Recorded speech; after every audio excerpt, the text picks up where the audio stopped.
Apologies, we're just starting 5 minutes late. Welcome back to the final day. We have the short session, which is headline approval of announcements. We have two items that we want to cover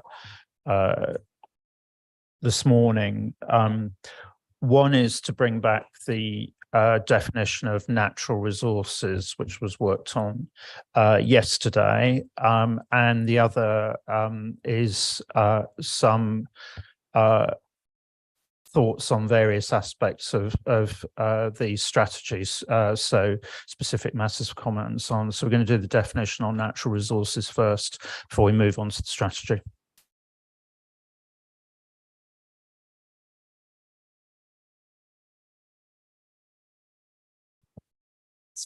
It's at the very end.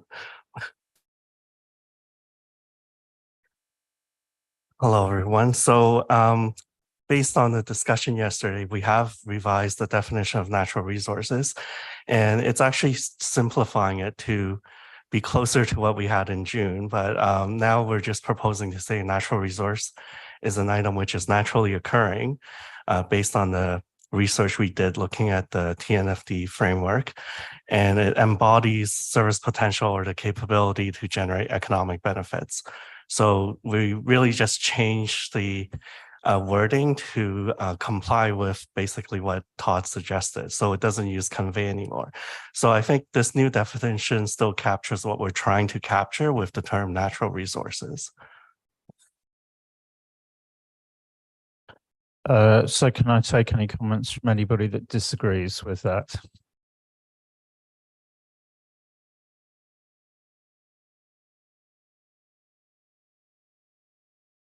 Good. So I think we go with that. So thanks very much, everyone, and thanks to the work outside the session. I think that will be really helpful then in terms of moving us on to focus on the issue that we need to focus on in terms of what's the overall approach we need to take going forwards.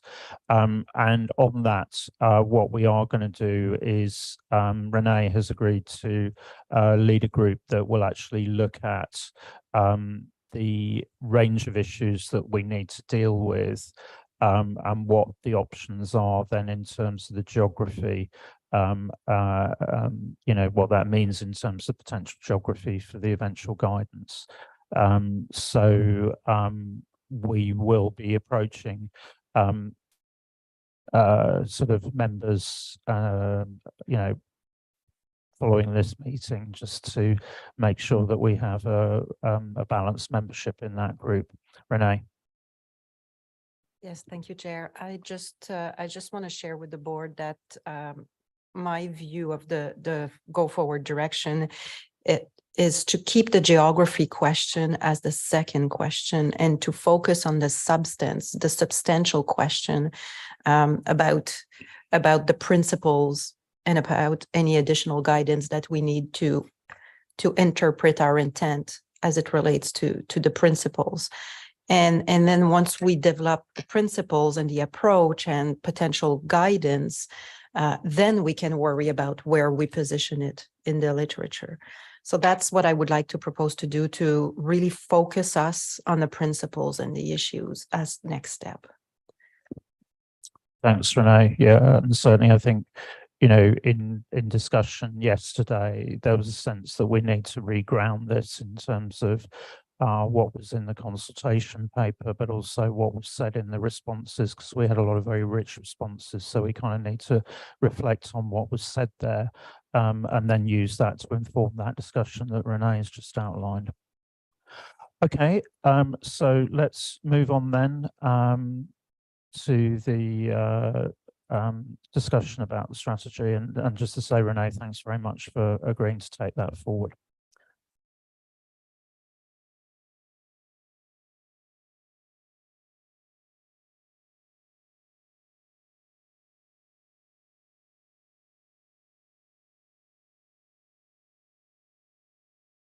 Thank you, Chair. Good morning, everyone. During the meeting on Tuesday, the strategy and work program consultation was approved, but there was a couple items to bring back.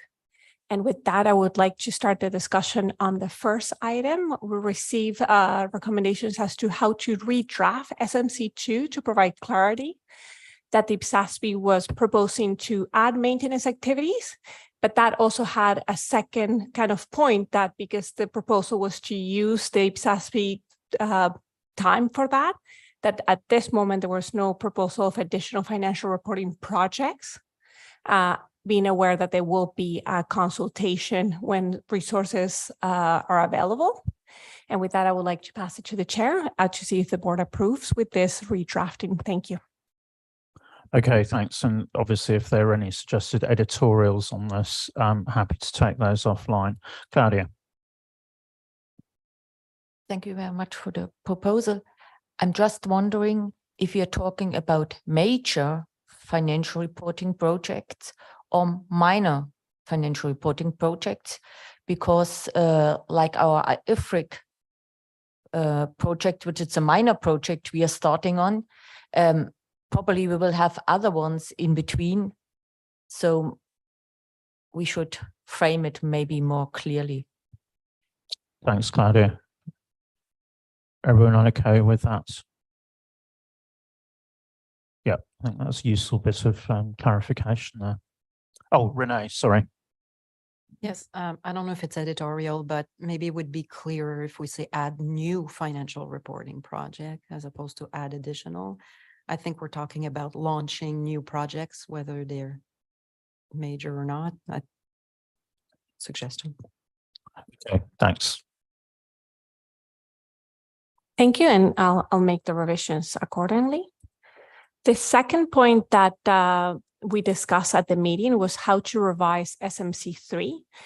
The feedback from board members was clarity with the appendix to differentiate between development of new IPSAS versus maintenance of existing IPSAS, differentiating between the standard setting piece of it, kind of the first part of Appendix A, that discusses those type of projects, and also the potential or early candidates for a PIR.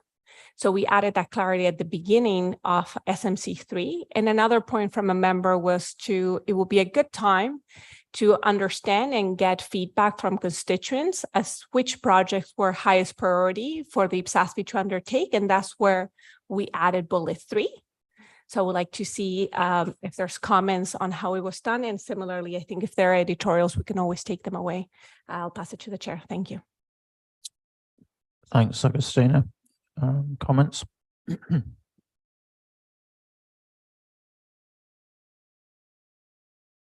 Todd.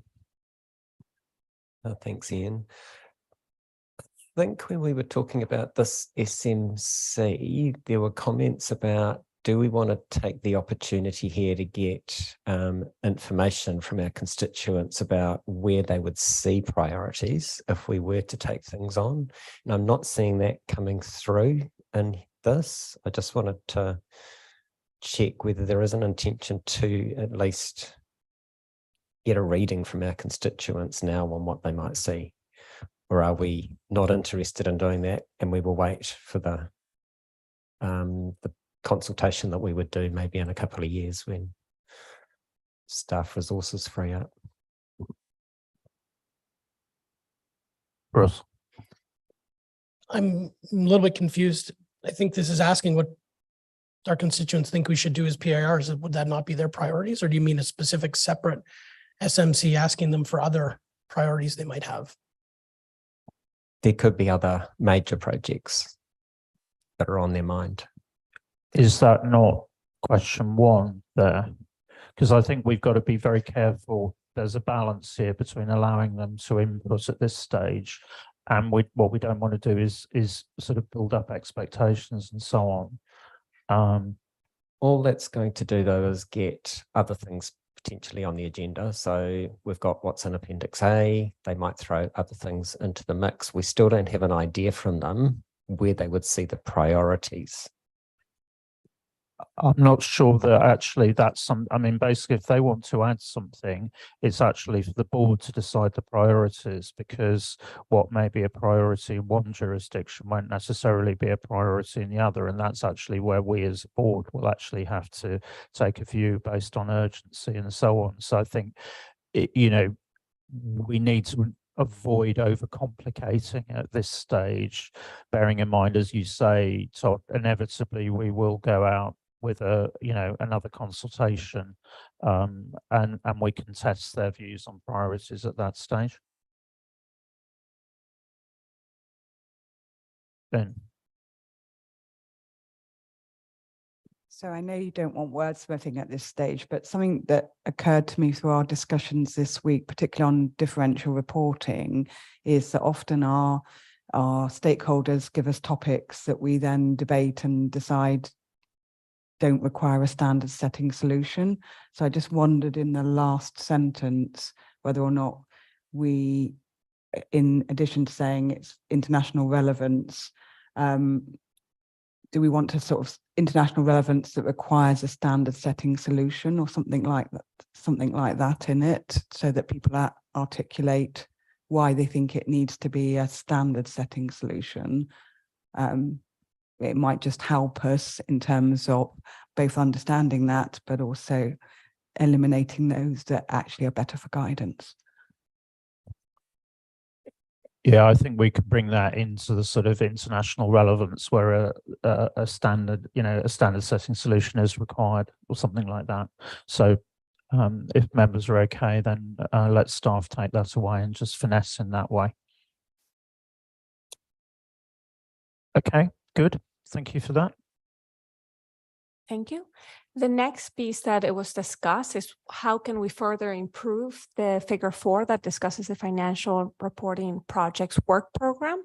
With that, we incorporate some of the suggestions from different board members. What we try to do this is we previously had categories that were not as clear. So rather than using categories of being standard setting projects versus maintenance activities and other initiatives, we decided to kind of move away from that and add them as legends with the color. So that will be the main, one of the main changes. And then the other one, you might see that you had discussed differential reporting, having a decision of not having a standard setting solution. So what we're doing there, I'll be showing it on the next slide, but first possibly we can discuss the visual of this slide, and then we'll discuss a footnote that was added to acknowledge that when this paper is going to be published, there's going to be a gap between the publication of this paper and when that kind of feedback statement or official communication of what the IPSASB is planning to do in that aspect.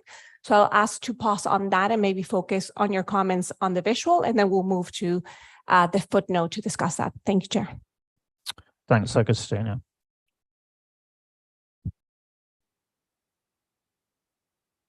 Over here, Adrian.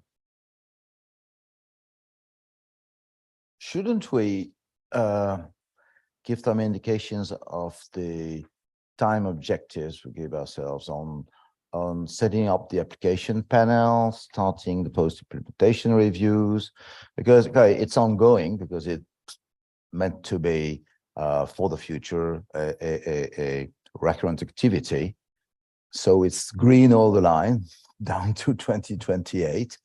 But on this graph, we could say, okay, application panel, we commit to set it up by end of 24 or start the first PIR as of.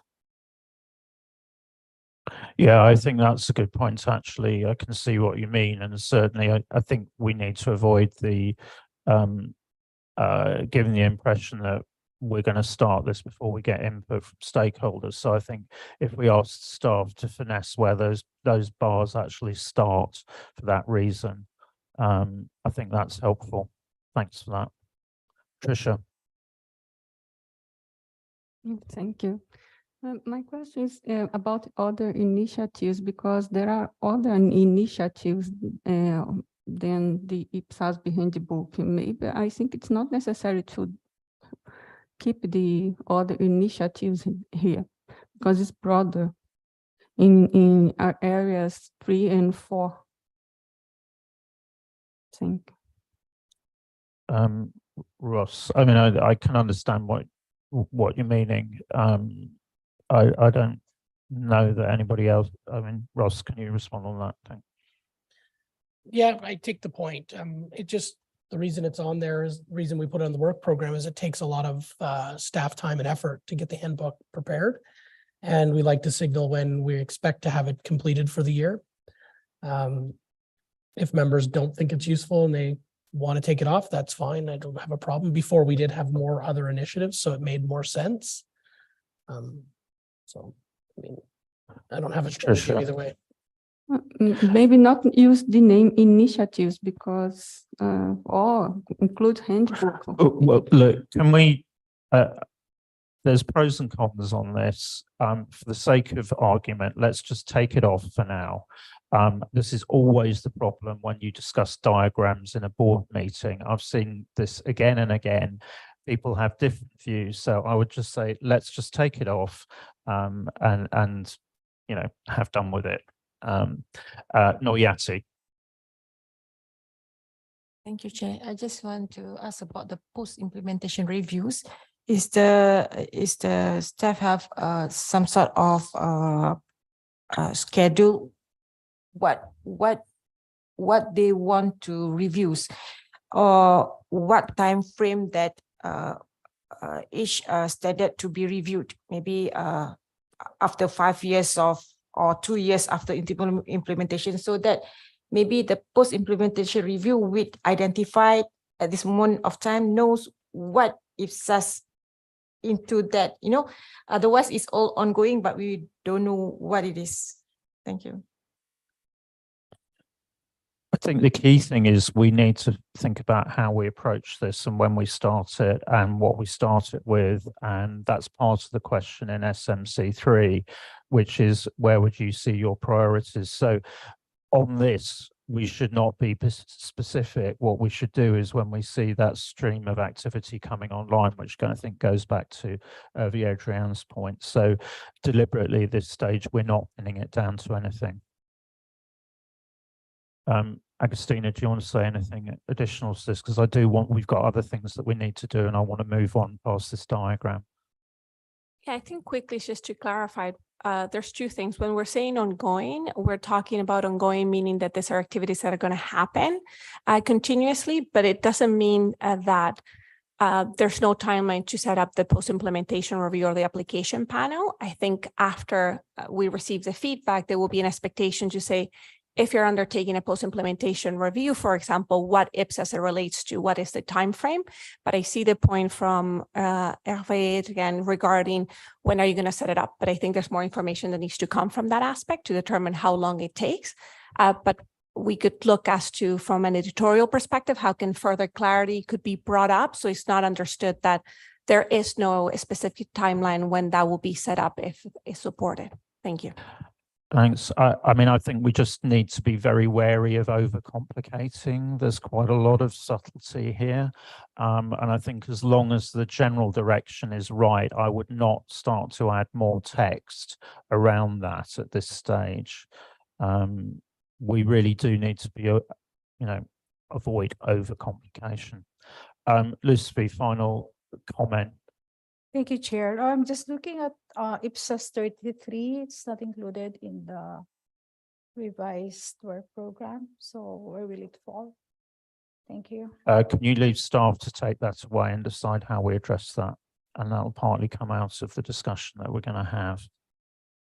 Okay, can we move on now to differential reporting?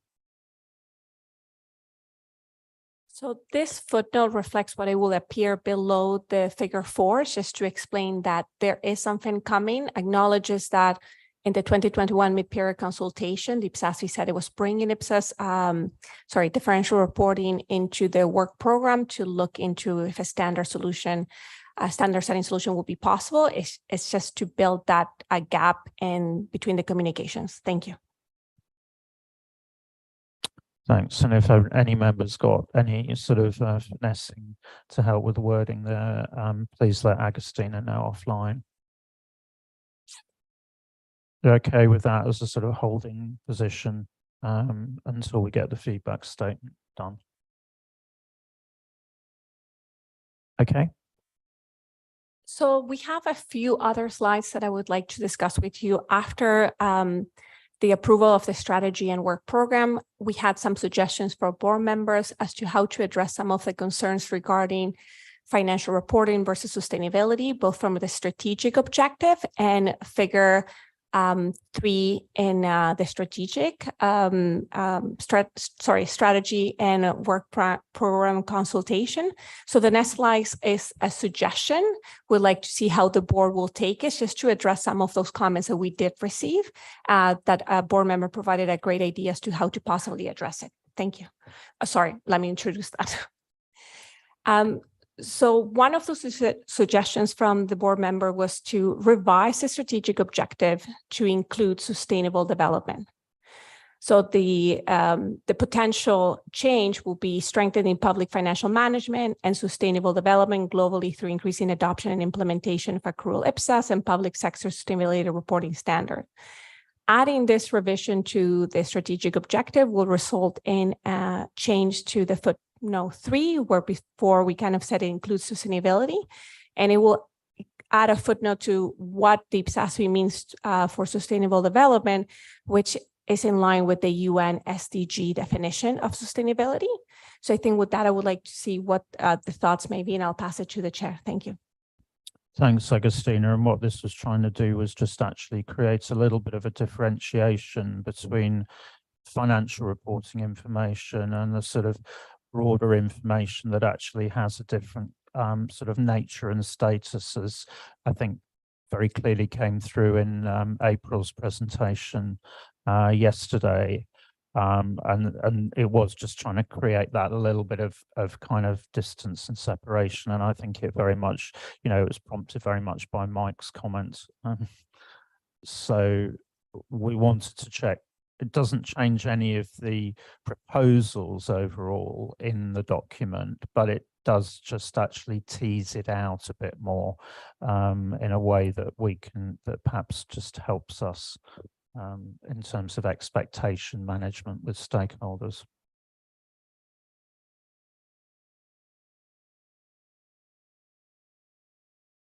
Todd, do you want to come in on that? Yeah, and it might be helpful to go to the next slide, which I believe is around the figure 3 thing. Oh, is it the next one? Because there was the comments around the figure 3 not working, and by creating that distinction in the strategic objective, you can actually have 2 diagrams, one for the PFM and one for the sustainable development, which look like partner pictures, I suppose.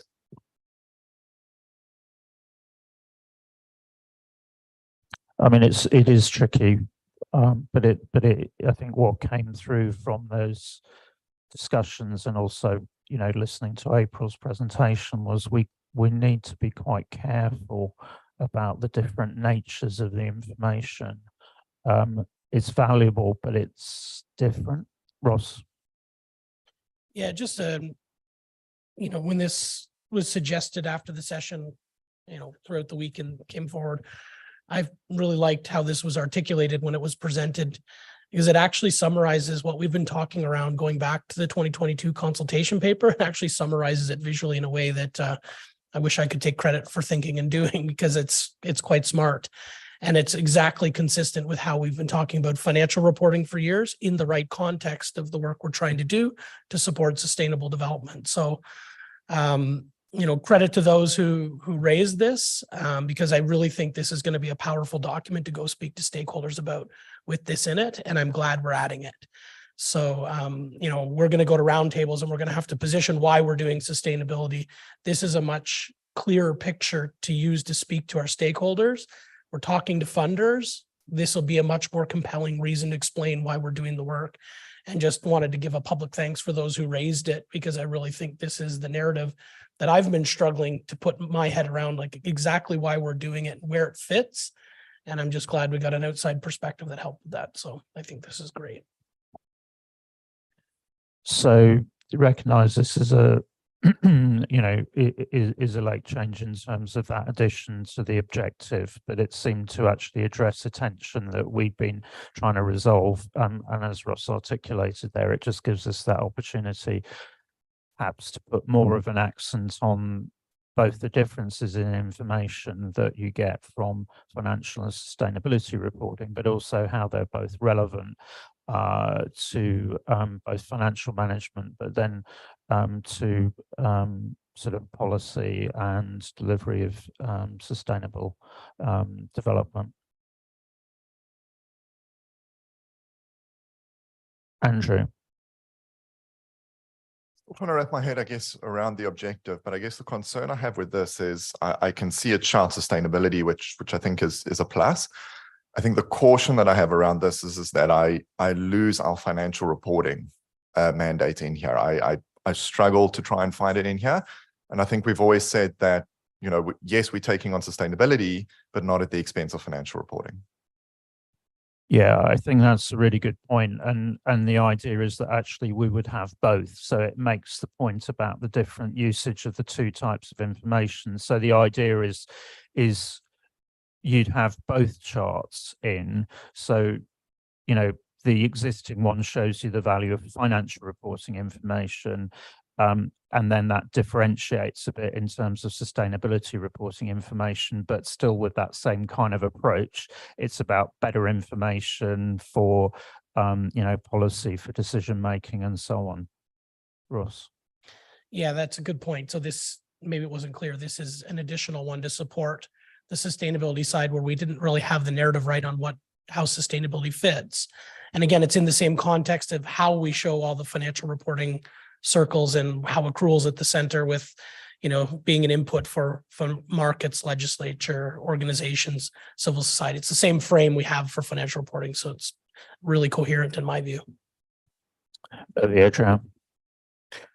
It might sound editorial, but it's substantial. If we refer to SDGs, we should say sustainable development goals and not sustainability development goals. Thank you. We'll make sure that we get the edits right on this.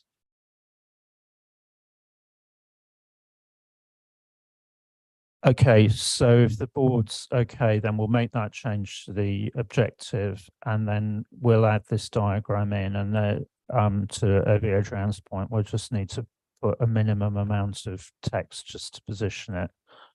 It doesn't change any of the SMCs or anything like that, but it's probably an important point in terms of communication. Lynn. So I think both the objective and this are both really helpful. One thing that sort of keeps in the back of my mind is the linkage between the two, and increasingly the edits are separating the two areas of responsibility. So I guess my final sort of editorial type comment to staff is just make sure we've got some sentences in the document still that extol the benefits of doing the two. I like what you've done here, but let's not lose that message as well. Yeah, connectivity. Yeah. Ross. Yeah, I was going to say, we're definitely going to make sure there's enough context that it makes sense. And in terms of content, source, a few paragraphs we've identified in the original consultation paper the board agreed when we proposed going down this route. Thanks, Ross. Todd. Thanks, Ian. And as the guilty member here, in terms of a lot of us, I think with these changes, I would be more than comfortable to change the vote from against to for with these changes. And I don't know how that works from a process perspective, but I just wanted to make that comment that I would be much more supportive with these changes, and my vote could be recognised as for. Okay, thanks, Todd. I think we've got a process issue, but I mean, I think it's really helpful to know that, and I think that shows how we've managed to use the time offline in the meeting, actually, that actually through various different member comments, that's helped us to tease that out. So probably we're a bit stuck on the process point, but I think it has been a very helpful discussion, and I think in the end we've ended up in a better place. We just need to make sure that we use the minimum amount of additional text now to both do what we've talked about, but as Lynn has pointed out as well, make sure that we emphasize the connectivity as well. Okay, Agustina, was there anything else on the strategy? No, that will be everything, but this will be the edits I will incorporate. Thank you. Okay, that's great. So we're going to need to move quite quickly then in terms of finalization with the designer as well, but these shouldn't change the overall look of the document or anything like that. Good. So with that, then we move on to first time adoption of accrual basis. Item 15. Abdullah, is this you? Are you coming around? Okay.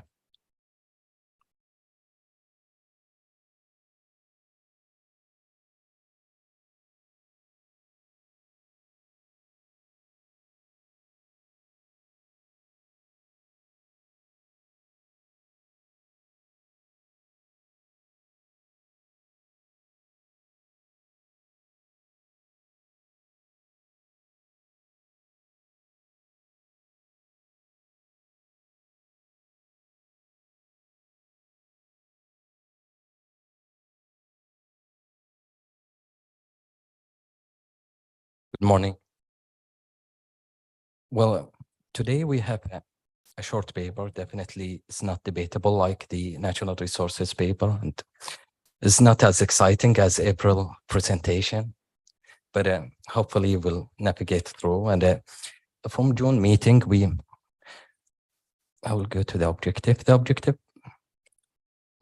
is to address the stakeholder concerns around IPSAS 33. We kind of talked to, as we presented in June, we talked to different jurisdictions who applied IPSAS 33. We took some of the notes they had about IPSAS 33, whether it was useful, useless, and we highlighted all the themes back in June. And from June, we agreed with the board, as the board agreed that there's something need to be done with IPSAS 33. We kind of took that back and looked up to the options that we would have. But before going into the options, we'd want to thank the team from the Ministry of Finance in Saudi who helped us in putting this together, and just even in the setting up these discussions with the different jurisdictions. We lost one of the team members, but another one stepped in and did a good job. So a bit of a background to IPSAS 33, which was introduced back in January 2015. And it had several amendments according to the updates in the IPSAS framework and the IPSAS standards. At the June discussion, we had an educational session, a small sessions, and we shared with you the feedback we received from some of the jurisdictions we talked with.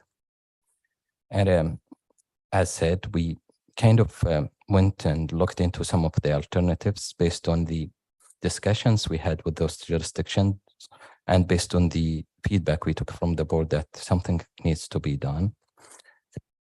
In the analysis, we kind of looked into a number of options. Option one was to align it with IFRS 1. While that is going to be helpful for these jurisdictions who move their private sector to IFRS, because they would have the experience of moving from their GAAP into IFRS standards. But the disadvantage of that would be the private sector entity would be moving from accrual to accrual, while the public sector entity very much for their first time adoption would be moving from cash to accrual. And again, we would lose these specific parts that we have in IPSAS 33 related to public sector standards. So that was the first option. The second option was to add non-authoritative guidance to IPSAS 33, and that was to link it with some non-authoritative guidance add some implementation guidance, probably link it to pathway to accrual, and that would pretty much fill in the gap that we got from the feedback from the jurisdictions or from the stakeholders. Yet careful consideration need to be paid onto, because it's not normal for the IPSAS to look into these financial matters like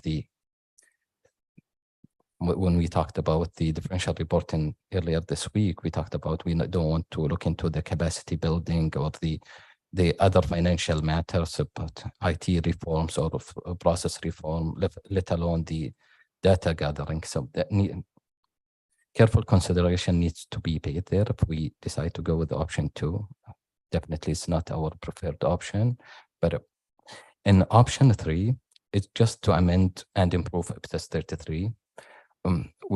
What we mean by that is just rearranging it by topics, and that would be matching the thinking process of the preparers, because the way IPSAS 33 is organized now is it's labeled by standard, whereas stakeholders communicated with us, it would be very beneficial to them that if we label it by topics, because it helps us stimulate their thinking. And we came up with option 4 just to walk you to our preferred option. That's why we have a bigger box. It's just a kind of having a bit of all of the 3 options, where we're going to amend, rearrange, and remodel IPSAS 33, probably have it like IFRS 1, where we're going to be having focus the core text and moving materials into the implementation and application guidance, and adding an authoritative guidance to that, link it with pathway to accrual, and also, like Claudia was saying in June meeting, it's focusing on the first set of financial statements, and this is what the main objective for the first set of financial statement that in compliance with the IPSAS standards. The 5th option is like withdrawing or replacing IPSAS 33, withdrawing IPSAS 33 and just replace it with pathway to accrual, which is going to be addressing the needs from stakeholders from the feedback that we received. But the disadvantages of that pathway to accrual is not prescriptive, and it does not have specific guidance on how to apply IPSAS standards. With that being said, and we recommend to go with the option 4, given that it is going to be it's going to be matching the way the jurisdiction or the preparers are thinking, and fill in the gap of just that we got from our stakeholders that IPSAS 33, the way it is, it does not address the needs from stakeholders that are moving from cash to accrual and addressing all the requirements that they need, or the journey that they're going to be through until they issue their very first set of financial statement. Then looking at the accountability index, which saying more than 97 or 94 jurisdictions by 2030, they are going to be accrual, IPSAS accrual, hopefully IPSAS accrual, on IPSAS accrual, and there is an imminent need for that. So with that, we look for your guidance on the way forward. Thank you. Thank you, Abdullah.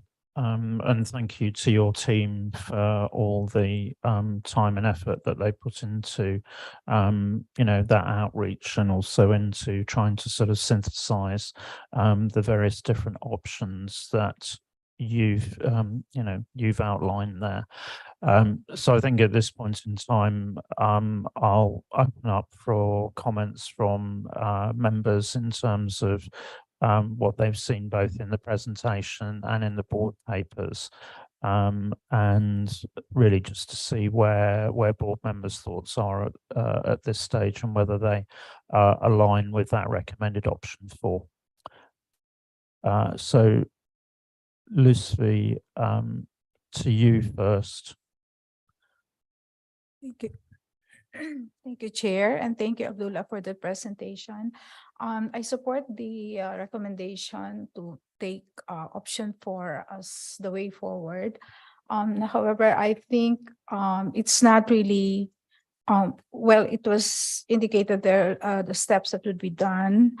But the purpose really is to come up with an improved version of IPSAS 33. So it would, I think it would require, as mentioned in the papers, in the agenda papers, that it would require rearrangement of the IPSAS 33 by topic, so that it will be linked more to the pathways accrual. And I suggest that instead of mentioning shortening the core text, I think it would be more appropriate if we would say streamline the core text to be more aligned with IFRS 1 as necessary, and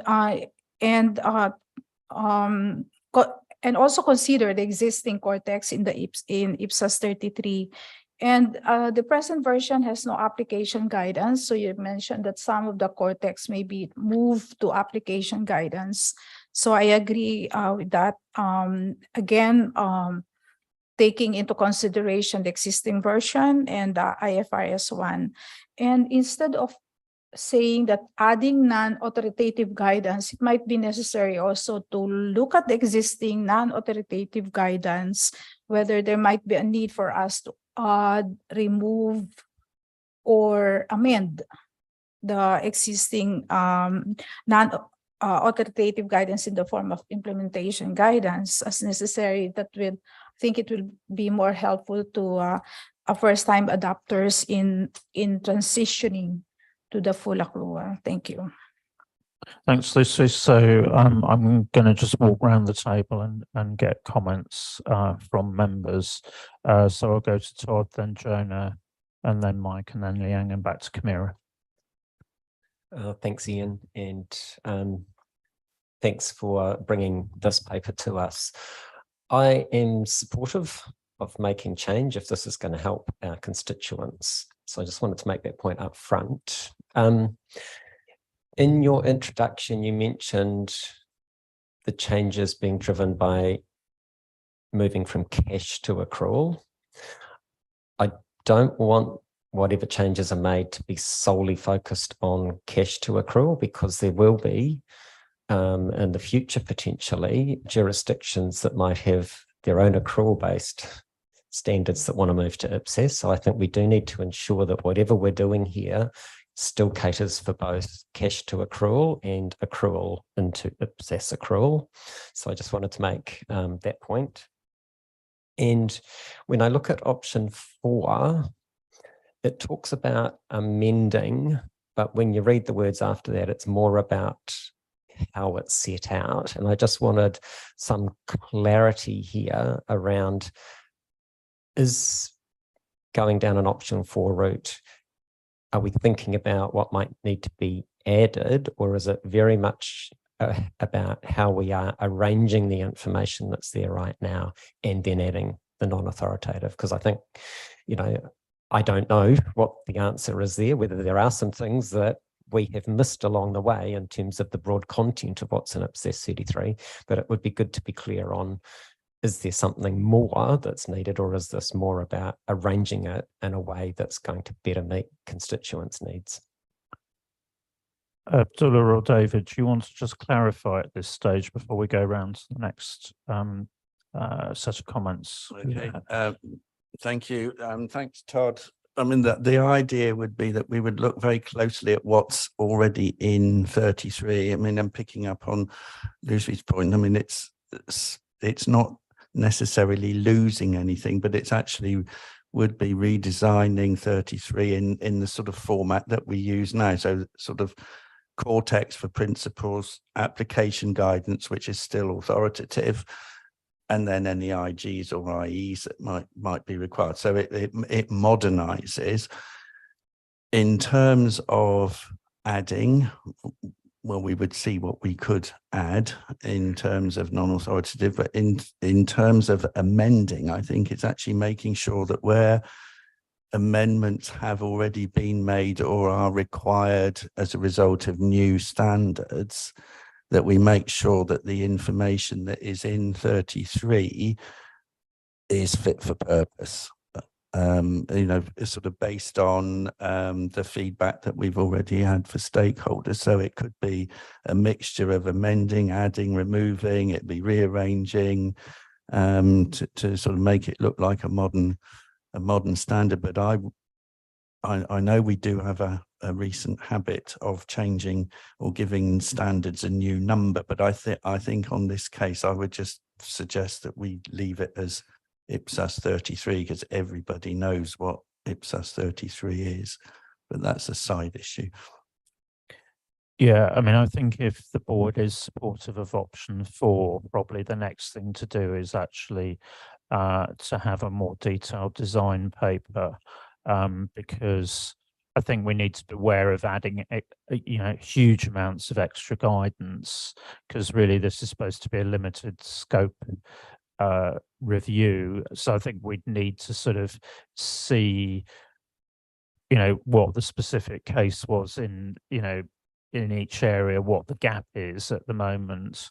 And I think, Todd, your point is well made that actually, and this was one of the things that the board wrestled with first time round, was actually that it needed to cater for cash to accrual, but it also needed to cater for, you know, domestic accrual, if I call it that, to IPSAS. And that obviously does complicate things. And the more clarity we can give on that, the better, but it does need to do both. So I'm going to go to Jonah next. Yeah, thank you very much, Abdallah, for that presentation. I think I'm one of the constituents doing the transition from cash to accrual, and I'm supportive of option 4, an amending of IPSAS 33 and remodeling or rearranging the topics there. If you look at the topics, you'll find there's not much scope for rearrangement, because I think there are three topics: recognition and measurement, exemptions and disclosures. But just to meet our purpose, so that we can introduce an authoritative guidance, probably I'll propose that we include 2 more topics to what is already existing. Something around benefits of accrual accounting. Probably we can have something on the users of financial reports, and also how accrual-based financial statements will look like right from the onset. Then after that, probably you can go and talk about recognition and measurement and exemptions and disclosures. With that kind of with those kind of topics, I think will be a better place to come up with the guidelines on implementation of this standard that would meet the constituents for moving to from cash to accrual. Thank you. Thanks, Jonah. That's helpful. So the team can note those comments and others that we get from members in coming back with a proposed design, if that's where we end up. So Renee, then Mike, Adrian, Liang, and then Kamira. Sorry, Kamira. Yes, thank you. I'm trying to reconcile this with the discussion and decisions we made earlier about differential reporting project. So here we're saying that we want to link it more closely to pathway to accrual. Are we, and so the decision we made earlier this week, I believe that one of the key point for our decision was that it wasn't about differential reporting, it was about implementation guidance, right? And we wanted to broaden or reframe the objective of this new non-standard setting piece of guidance. But I had understood, is it going to replace pathway to accrual? Is it going to be in addition to pathway accrual? That's where I'm not sure. And I would expect that here we're going to closely link to this new implementation guidance, or maybe both, if there's both. That's my question. I'm not clear on the outcome of the other project. Ross, do you want to just pick that up? Yeah, I'll try. I think what they mean here, and I won't speak for Abdullah or his team, but I think pathways to accrual is broader and sits on top of this. So what IPSAS 33 does, it provides exemptions and relief for recognition and measurement for particular standards on transition for a period. But what Pathways to Accrual does, it talks more broadly about how you plan a transition to accrual, and talks about your timelines. It talks about political support, talks about your gap assessment, kind of softer project management elements that you need to think about if you're going to plan an effective accrual transition. As guidance on education, it has guidance on capacity building, it has guidance on selecting an IT system and the things you need to think about. So I think what they mean, the linkages here, is through the BCs talking about the broader aspects of planning a transition to accrual is not something this standard can help you with, but thinking about it, you've got other resources you can look to. Thanks, Ross. I'll Just- rephrase my question. So my question was, it's okay to link to pathway if pathway to accrual will continue to exist. Therefore, it should also be linked to the new implementation guidance if the outcome of the differential reporting project is a new piece of work that will sit next to pathway to accrual, because this other piece of work would also benefit significantly from linking to this IPSAS. So both is what I would like to see here in terms of a direction, as opposed to just to pathway to accrual, to recognize the decision we made this week. Ross. Completely agree. You just have to develop the other tool. Yeah, but I think it's good that we locate it in that environment. Mike, and then Adrian Liang. Thank you, Chair. I just want to also touch on the link to pathway to accrual, because I just want to remind you that we have here an external document, and therefore we should ensure that in the future, if that document is revised, we can influence to that extent we are comfortable with. However, in terms of your argumentation, I think there was also, well, first of all, I'm agree on option 4. So that is great that we have that option, but nevertheless, in the argumentation on pathway to accrual, I was a little bit wondering why option 2 was ruled out due to that linkage and that mentioning pathway to accrual complicated dealing with financial management. And now we are going for option 4 by saying, okay, that is a feature of the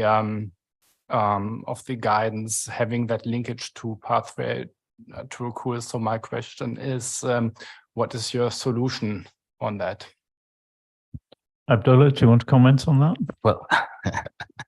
Well, we don't have a current recipe saying we that's how we're gonna do it, but I will also answer some of the questions, because when Todd was saying that we don't want to address only moving from cash to accrual, but we want to also address moving from some sort of accounting framework, accrual accounting framework, to IPSAS accounting, and that's why 2 of the stakeholders that we sat with were also they moved from their gap into IPSAS or something based on an IPSAS spirit, and that's one of the options where we're saying we're gonna be remodeling the IPSAS 33 and we'll rearranging it in a way that is similar to IFRS 1, where we can just even be helpful or beneficial to these jurisdictions and not just focus on moving from cash to accrual, because we thought in pathway to accrual,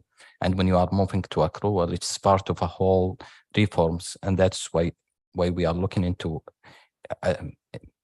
enhancing or adding PCs into this standard and linking it with pathway to accrual. The right way how to do it, we need to figure it out. We need to do further work. That is why we brought one of the disadvantages of 2 and 4, saying how to figure out that you are referring to financial management matters, not really an accounting principle matters.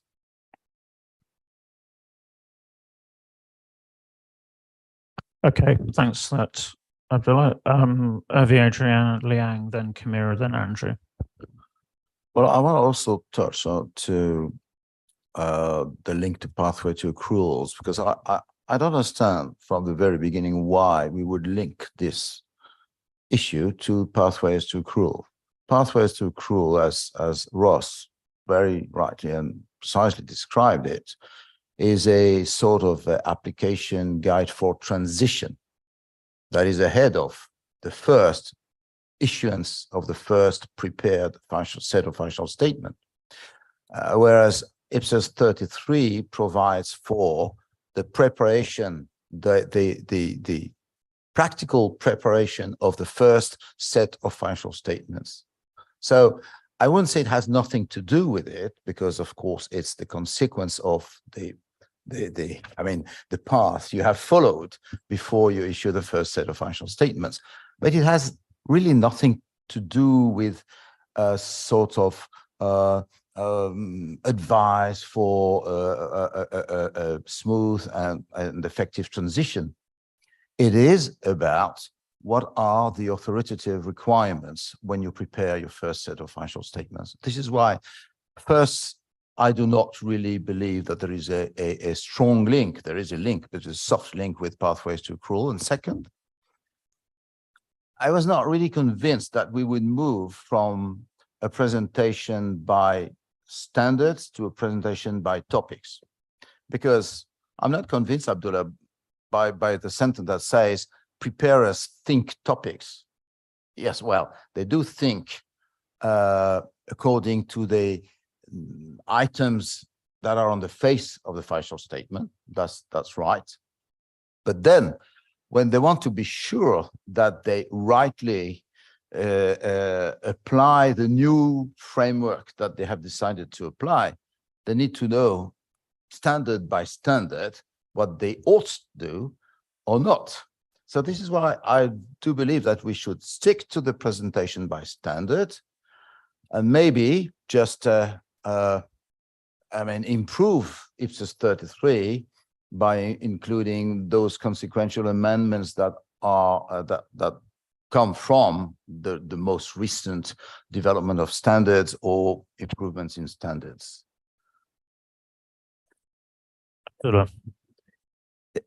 Thank you, Adrian. And I would comment on this based on from two perspectives. The first one is what we got from our constituents or stakeholder. They requested this back in 21 and 22. They thought that there is something need to be done with the IPSAS 33.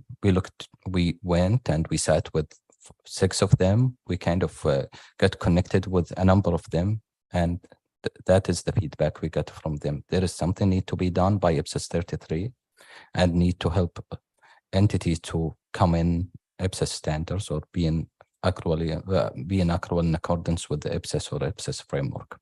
And this is what we did. And when we are talking about the argument from a second perspective, that me being in the head of conversion to accrual in Saudi, and it was even aligned with some of the stakeholders that we worked with, the conversion process takes around 7 years in average. I know we're going to do it in less than that, but on average, it takes 7 years. And IPSAS 33 does not provide anything in the preparation phase where you have a scarcity of resources. Yes, IPSAS pathway to accrual, when it came to existence, it helped, but it did not do it all for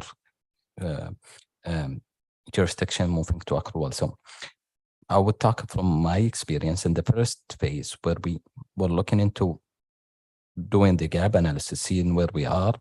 There was nothing helping us in IPSAS 33.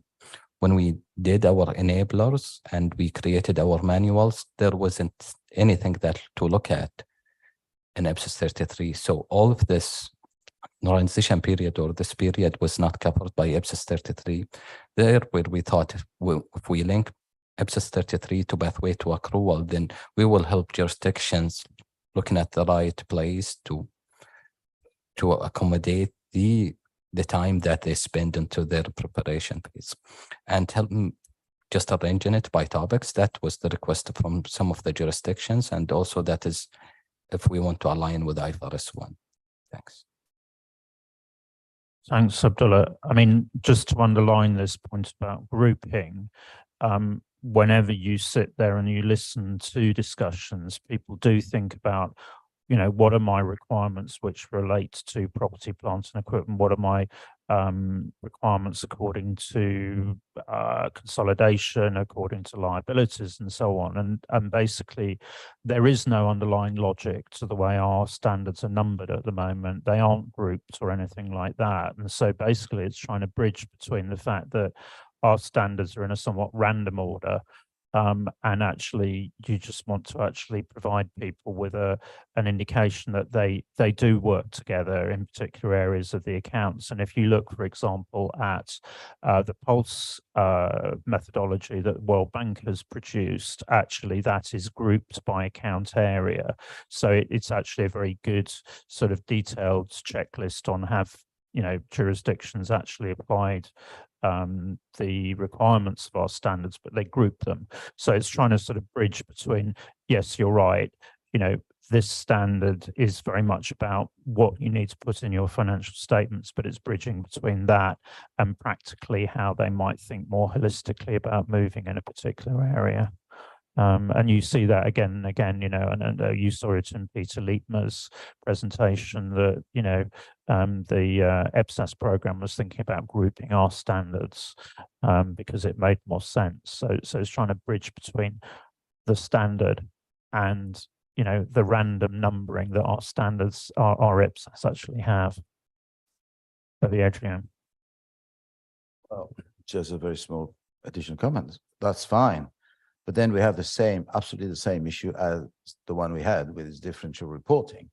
We want to address the constituents' needs or I mean, concerns, but do we have to do it through a total reshuffling of IPSAS 33 or through other ways,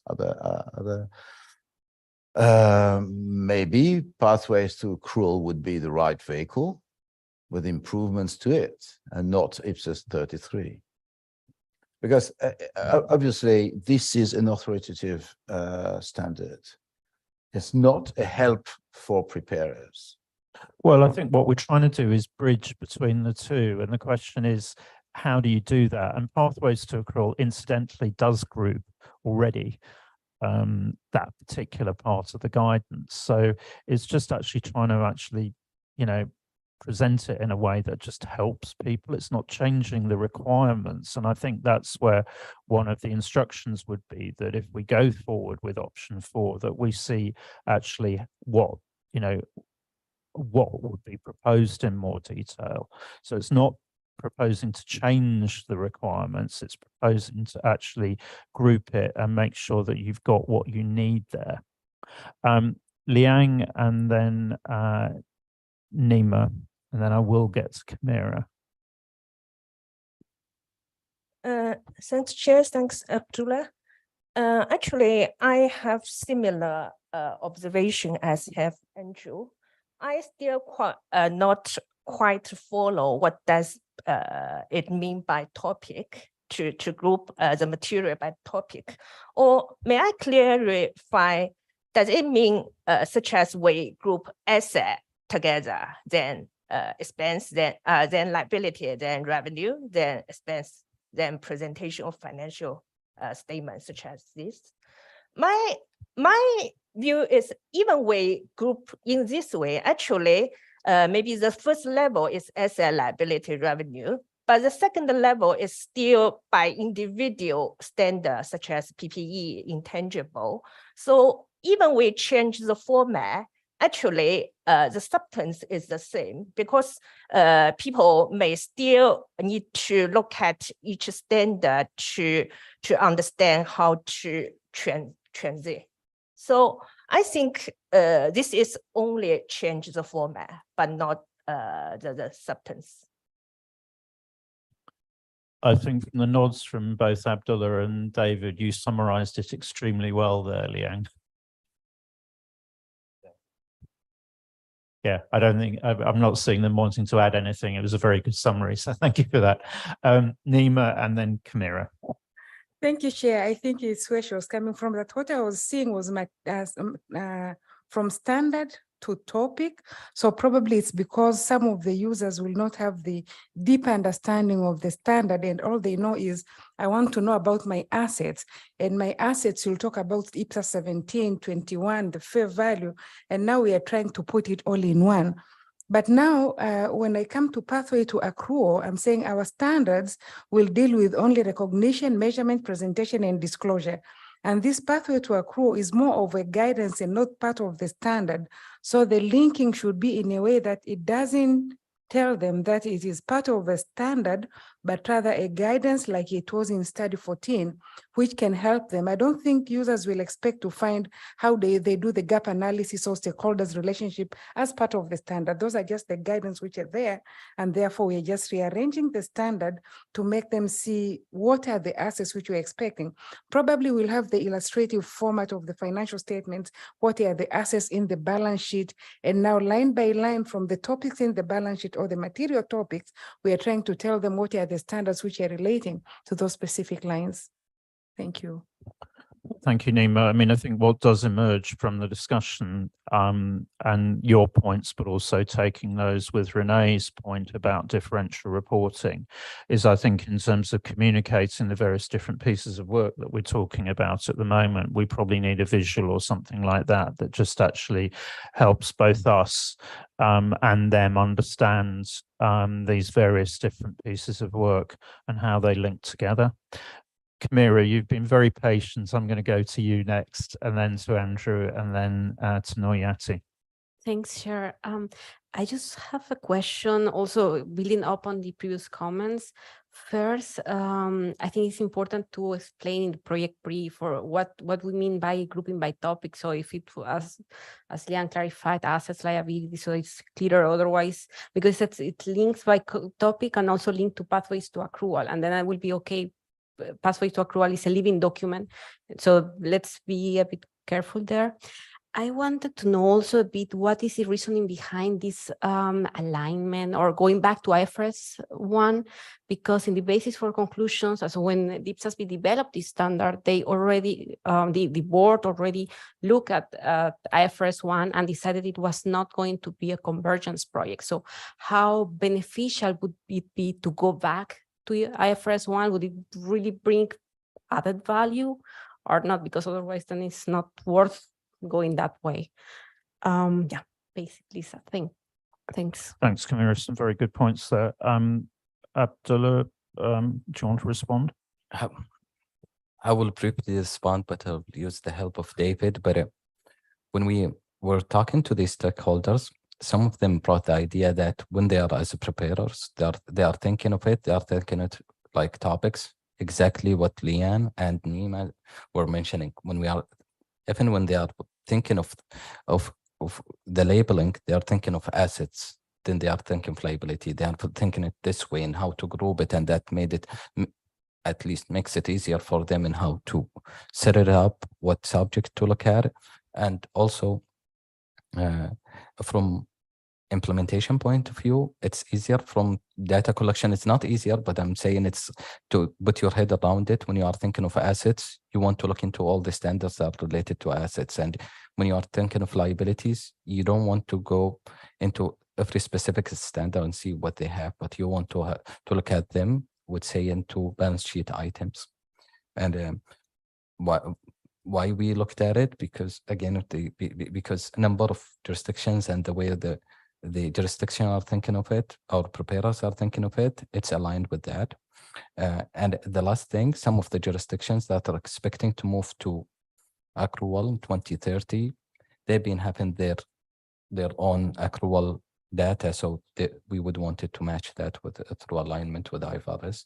And again, one of the questions saying we're not expecting to change other than remodeling or rearranging things and moving it around and looking into for the right linkages with pathway to accrual or any other implementation guidance. And again, for the differential reporting, earlier this week, after we decided that we're going to be creating a tool for differential reporting, I received a message from one of the team members. He was asking me about the timeline because they already started thinking on how to link it with differential reporting. Okay, thanks. I mean, I think certainly what I'm hearing is if the board, is seeing the attraction of option 4 at the moment, I think we're probably going to need to see more flesh on the bones of what that would be, and that might well be the next step to actually see this and to get an idea of what the rearrangement would look like. I think also to Kamira's point, I think that the here's what's the same. Are you proposing to pull it?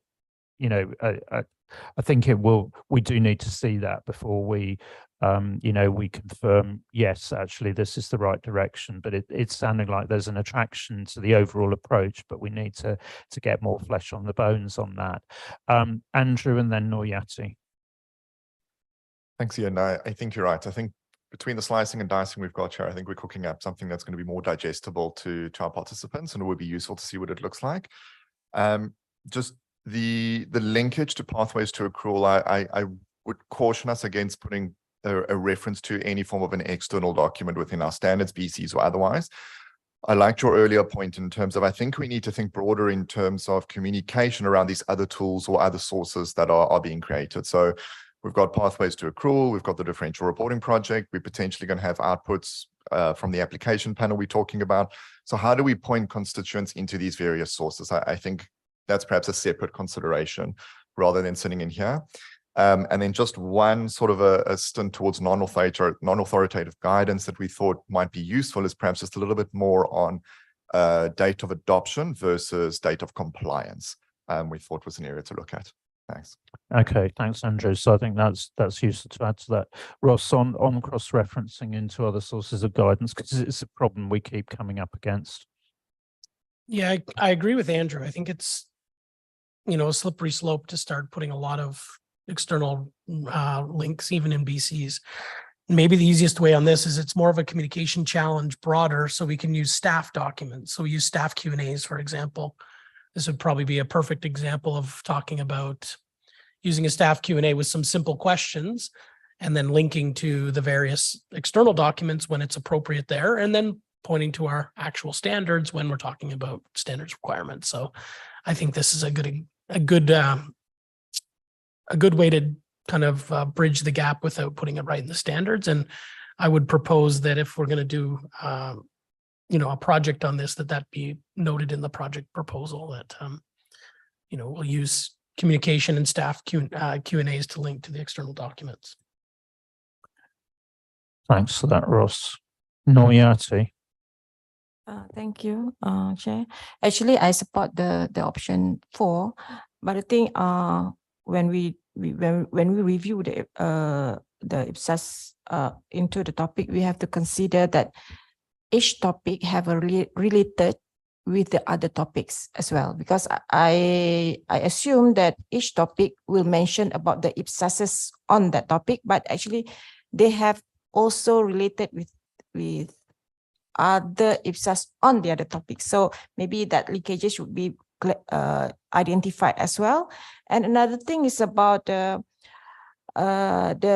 leeway that been given by IPSAS 33 that about the 3 years transition, and it been suggested that if you want to do the opening statement, opening balances, is using each types of the item that you want to put it into the statement of opening balance. But the thing is, in terms of collecting the data, I think it is more than 3 years for one type of item. So is there any guidance that you can, how to put the figure? Is it on the cumulative basis or the current that you have been collected on that particular year on the separate opening balance? And hope it been clarified. Otherwise, the jurisdiction can, have their own kind of reporting and present it. I think it's one thing. Another thing is under separate opening balance is supposed to be separate balance, separate statement but the implementation, the user need to consider about the system, or otherwise can the statement of opening balance can be disclosed on the same page of a finance face of the financial statement. I think especially for the balance sheet, no need to be a separate statement. That's all. Thank you. Abdullah. Thank you. And I would just re-emphasize that in the core text, we will be focusing more on the principle, and in some of the implementation guidance might elaborate on that, but we will stay as way as we could from the rule-based approach. That is the intention. We might capture something or look for something if it's already being covered in the pathway to accrual. One of the thinking that we were having, if we could capture some of the experiences and just attach it as a document to pathway to accrual through the alignment with the IFAC, but we don't have the intention of going into answering the questions and just the implementation specific questions that are specific to different jurisdictions. Thanks, Abdullah. So I'll take comments from, oh, Scott, you put your flag down. Okay, Lucy, final comments, and then I'm going to sum up because I think it's reasonably clear where the board wants to go.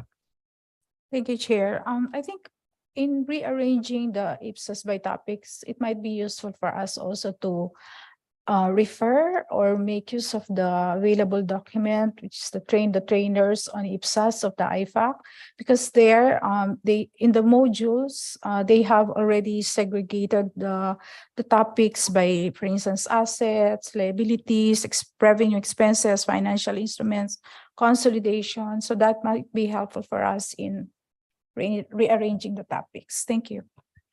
Thank you, Lucy. I think that's important, actually referring to the train the trainer. And I think the more, if you like, there is an opportunity taken here to actually bring coherence to the various sources of guidance that we have around, the better. And I think that's where, you know, certainly in the decisions that we make on this, that might well influence both just some rearrangement of material in pathways, but also I think, you know, we need to have a look at, you know, how that would fit with train the trainer as well. So, you know, there are all these various different things that ideally should sit side by side and be consistent, you know, in terms of if I'm looking at implementing a change to accrual or from national GAAP to IPSAS, I can look across and see, yes, okay, these are the things I pick up.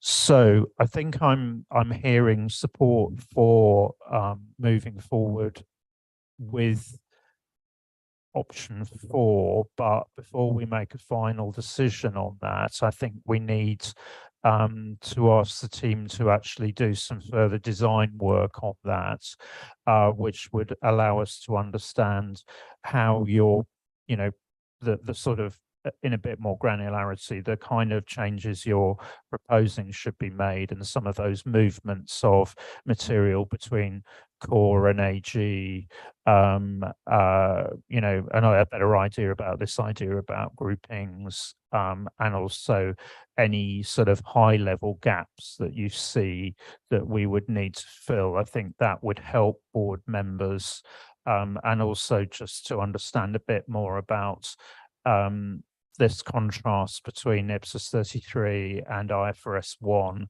and whether you're envisaging anything, you know, any changes coming out of that. So I think if that's okay, that's probably, if you can give us that kind of sort of high level, how things might move around, that would be really helpful and would enable us just to set the direction then on this. Okay. Abdullah, back to you then. Well, thank you. Then we get what we were looking for. We wanted to know the directions of the board. We didn't want to make any further analysis before we see the board thinking about this. And now, as the board is agreeing to see how option 4 would look like, if we work further on it. We'll come back on December with something that is going to give us better idea for us and for the board, hopefully. Okay, thanks. And not to load you up, I think it would be just helpful to understand a bit more. And obviously this is for a discussion with staff in terms of just a bit of, if the board does decide to go forward with this, what it means in terms of resourcing and timeframes, because obviously there's a lot of other things on the agenda. So I think we just need to understand that. And obviously it may well reflect back on to what extent is this just rearranging material rather than any, you know, additions or amendments or whatever. I think that would then give us the kind of package, as it were. Okay, thanks everyone. I think that's been a very good discussion, very helpful. So I think at this stage then we break for coffee. So if you can come back for 1:45, please. Thank you.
Christoph, can you do a sound check for me, please? Hey, Leah, can you hear me? Yes, I can. That's Excellent. perfect. Thank you. Thank you.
Okay, so in terms of how we're managing things, we have an external presentation at midday from the federal Swiss Federal Director of Finance, and so we need to balance that with the fact she's going to arrive, and that needs to start at midday, with actually making progress with the next item in terms of IFRS 6 alignment. And depending on how that plays, we may well try and at least start the discussion on the application panel implementation group, however we call it, to make sure that we use the time well. And I'm also conscious that one or two people have flights and so on. So we'll try and manage the time to get as much in there as possible. And I think without further ado, I will hand over to Christophe, who is going to take us through the first paper on the IFRS 6 alignment. And Christophe, fingers crossed. Yes, hello Ian, and good morning to everyone. We double checked the settings, so we're good to go. Ian, let me just take the opportunity just to give a big word of thanks to my team members that stepped into the fold for me when I had the problems earlier in the week. I think that was teamwork on full display. So thank you very much. But now that I do have the hot seat, let me take us through agenda item number 16, which is aligned to the Natural Resources Project, but specifically on the IFRS 6 alignment. The background to the matter is that we have already deliberated as IPSASB the feedback that we received on the consultation paper, and the board decided in March that we will develop a separate exposure draft aligned with IFRS 6, which will then introduce the guidance on accounting for expenditure incurred during exploration and evaluation phase of a mine or oil and gas, which collectively we refer to as the extractive industries. We received during the June meeting a presentation, which was more an education session from experts at KPMG Canada on the application of IFRS 6 in the private sector. And they shared certain key messages with us. The takeaways were that IFRS 6 gives an option to such entities to capitalize exploration and evaluation costs using IFRS 6, but that is an accounting policy choice because those entities can also expense these costs. And furthermore, IFRS 6 does not apply to the recognition and measurement of the underlying unextracted mineral resources, but only to the exploration and evaluation costs. As staff, we went away and had further considerations regarding IFRS 6 specifically. What we considered was that IFRS 6 has a very narrow focus and applicability, which applies to entities in the extractive industry. And we found that entities in the public sector is expected to have the same activities, i.e. Exploration and evaluation. Secondly, we considered that the capitalization of expenditure and evaluation costs applies to the extractive industries and activities when they are for commercial purposes. And in this case, IFRS 6 often refers to the commercial aspect of these activities, which we also can find in the definition of exploration for and evaluation of mineral resources. We found that entities in the public sector are also likely to be established for the same purpose. Lastly, or as a third point rather, currently IPSAS does not have any guidance for such entities in the public sector, even though public sector entities may already be applying accounting policies that are available in practice, and that we've also heard from KPMG during June, and that there are various accounting policies being applied. That is to the extremes of capitalize or expense the evaluation and exploration expenditure. Lastly, as part of our consideration, that IFRIC 20, which is dealing with the surface mining operations and dealing with costs to deal with getting access to further ore, etc., and how to deal with those costs, specifically relating to surface mining. And we found that entities in the public sector, again, is expected to have the same activities when it deals with surface mining. And looking at IFRS 6 and IFRIC 20 together as being very much mining and extractive industries specific, staff thought it appropriate to combine the guidance within the IFRS 6 aligned standard.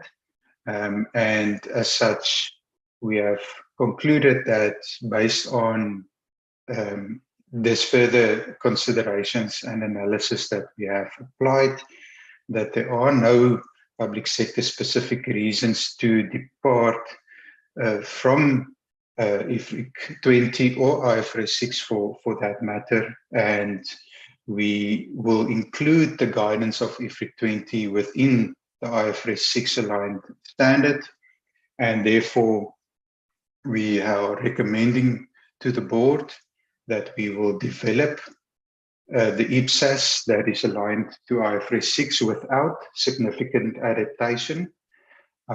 In that regard, I wish to refer the board to the agenda paper 16.2.1, where we are spelling out where there are terminology, etc., differences between the standard and in the private sector versus the public sector context. So those would be the adaptations that we envisage for now. The second recommendation that we are providing to the board is to obviously develop the guidance that is also aligned with IFRIC 20 without significant adaptation. In both these aspects, we have drafted a concept exposure draft already that was provided to the board for consideration as well, although we're not approving such today, or that's not our recommendation today. But then to illustrate through that exposure draft how we have included, and this is the third recommendation, how we have included the guidance on IFRIC 20 within the standards as an appendix, and together forming an extractive industries material and guidance within the IPSAS suite of standards. And that is all from my side. Ian, let me hand back to you. Thank you very much, Christoph. So I think clear recommendations from staff there. I just want to check whether there's any disagreement with proceeding in the way that Christoph has outlined.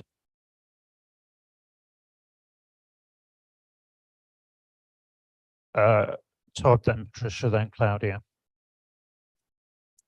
Thanks, Ian. And I think I'm stumbling at the first hurdle with this. And it comes back to probably the second bullet point on the left-hand side. So this is being developed for activities that are there for commercial purposes. So that is suggesting to me a GBE, government business enterprise, to which we direct those to use IFRS. So I am struggling a bit with the need for for us to develop an IPSAS, if that's what this is about. If we change the language and say this might be where a public sector entity that isn't a GBE is doing the extraction for other reasons, then I think we're going to need to think about how we adapt that, because IFRS 6 is really built around that sort of commercial nature. So I think there is something for us just to think through there in terms of the need for this, because if this is all about GBEs, why are we doing it? Ross. So I'm or going to Edwin. start the response and then Edwin. So we'd no longer specifically say GBEs apply IFRS in the IPSAS. So if you remember when we did applicability of IPSAS about 5 years ago, we now positively talk about the type of entities that do, and we don't preclude that entities could have commercial operations, but we set the characteristics of those that are public sector specific. And to your specific point on why are we bringing in a standard that's pretty much for commercial purposes, I'll just ask Edwin to make a few comments about what we heard from the consultation paper, because this is something we've already discussed and the board agreed that this is that we bring this in. So Edwin.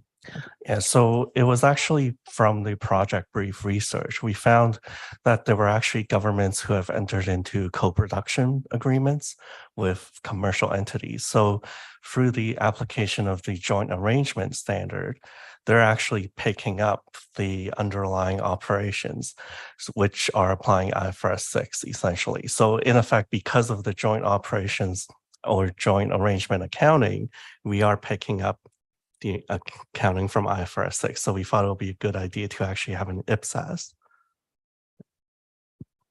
Okay.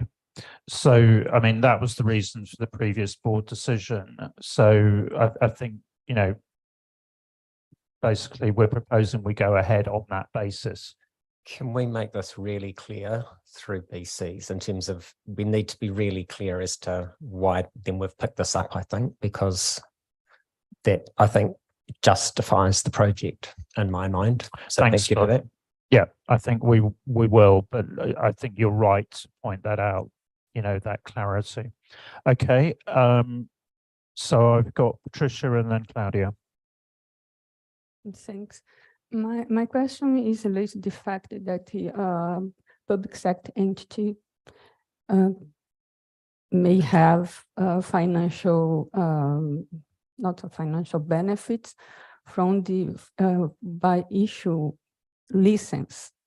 And then it's not my question is the exploration and let me check it.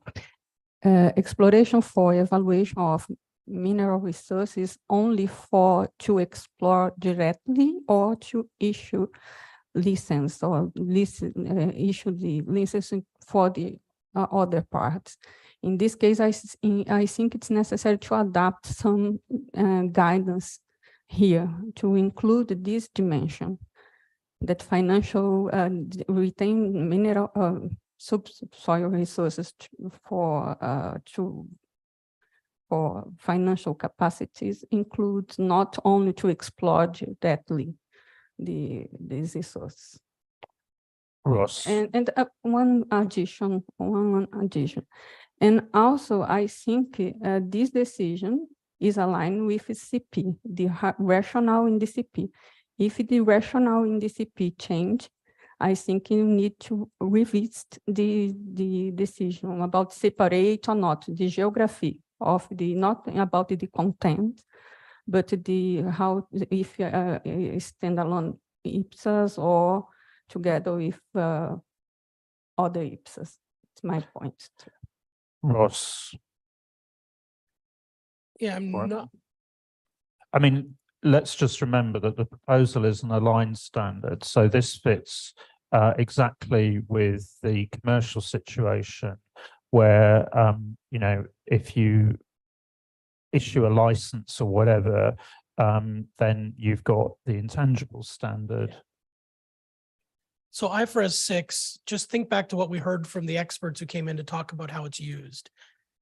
When the entity has the legal right to explore a property and develop it, So as long as they have the legal right and they're spending money to develop it, they can capitalize costs. So it's only about the activities to explore and develop. It's not about licensing permits and other things it might do around properties its own.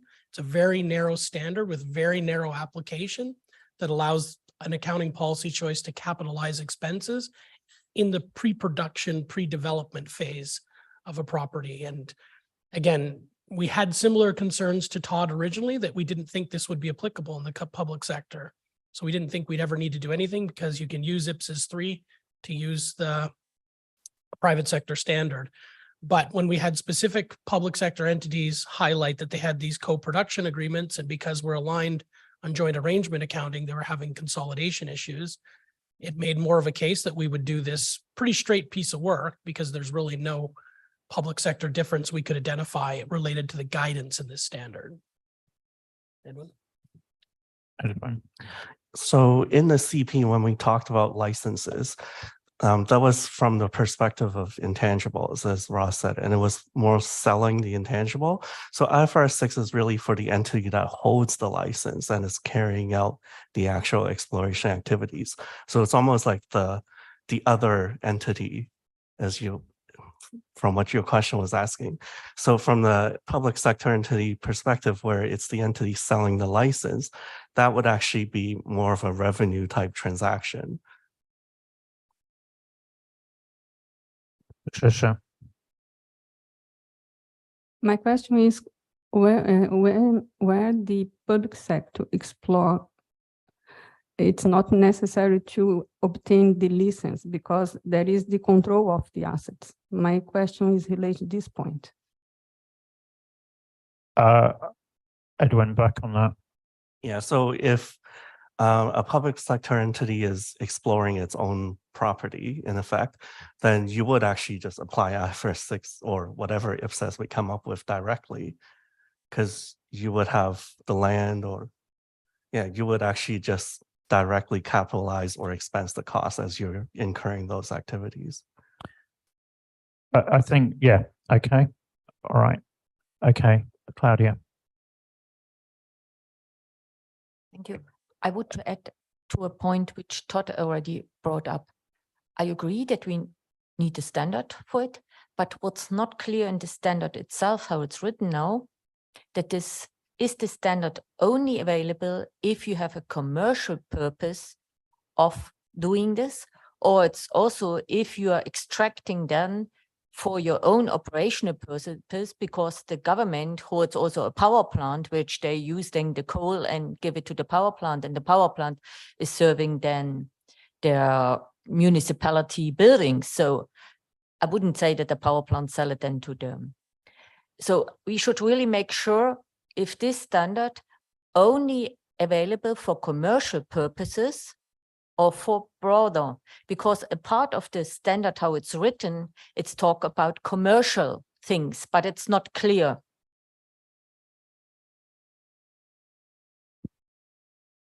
I would suggest at the moment that we let staff go away, but I think what I would caution is this is very much about doing things on a commercial basis. So it's not about operational value or anything like that. And we have to be very careful not to start expanding it into all other kinds of things. So, Ross. Yeah, I agree. I think we will have another look at that specific question.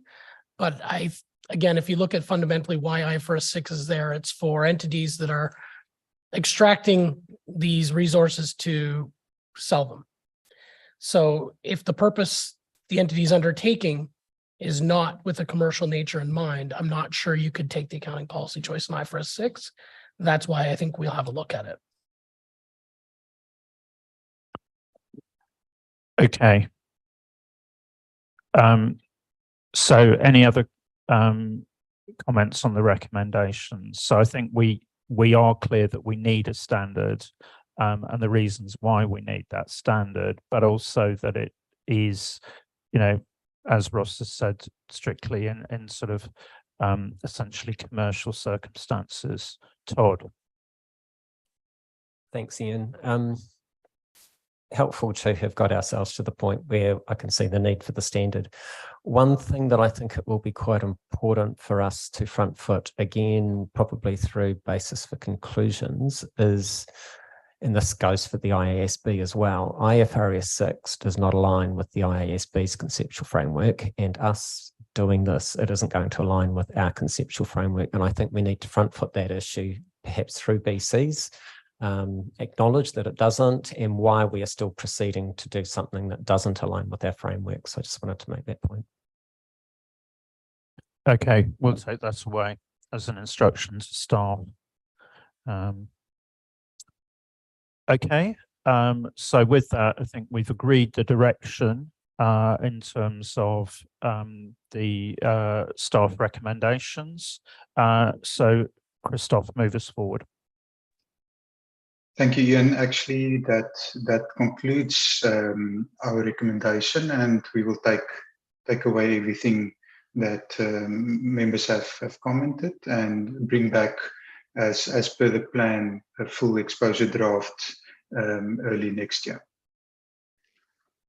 So you've included paper 16.3.1 in the board papers, which is the initial markup on that.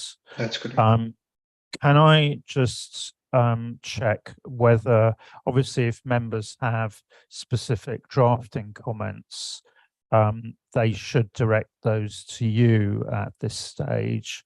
Can I just check, though, whether members have any, if you like, more matters of principle or more pervasive comments in terms of what's presented in the material?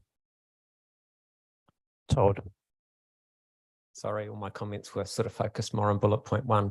When it comes to the IFRIC 20 material, it's pretty much just been lifted up as an interpretation and dropped in.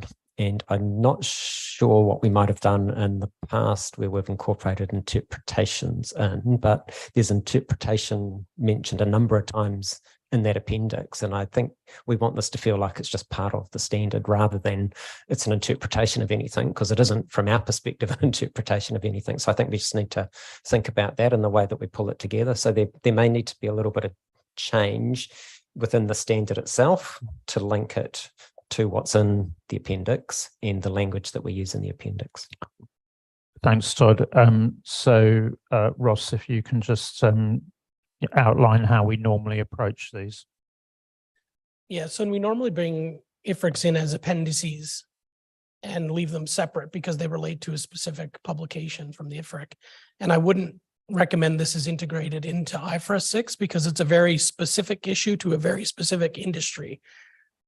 So I don't think it'll actually fit with what's in IFRS 6. It's not the same idea or concept, and it's only related to surface mining operations. So it's a very, very specific issue, and it would be confusing and I think misapplied if you were to integrate it directly into what we're trying to build a standard.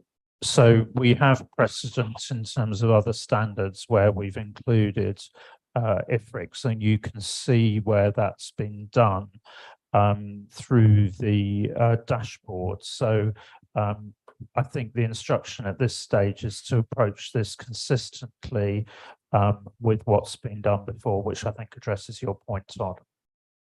Does that mean where you've got sentences starting this interpretation, whatever, will get changed? Because it isn't, from our perspective, an interpretation. It's just that sort of language. Not saying there might not be drafting we need to look at, Todd. We'll look at that. I mean, what I'm saying is I don't want it within the actual standard. So yeah, we'll work with you on this. But equally, yeah, so that it gives us authority without being an interpretation. Andrew. I think we've got a larger problem here in that IFRS 6 only applies to the exploration or evaluation phase. IFRIC 20 applies to the production phase of mine, so they're completely separate. So it never even get into the scope of the standard to apply the appendix. So we need to separate it out.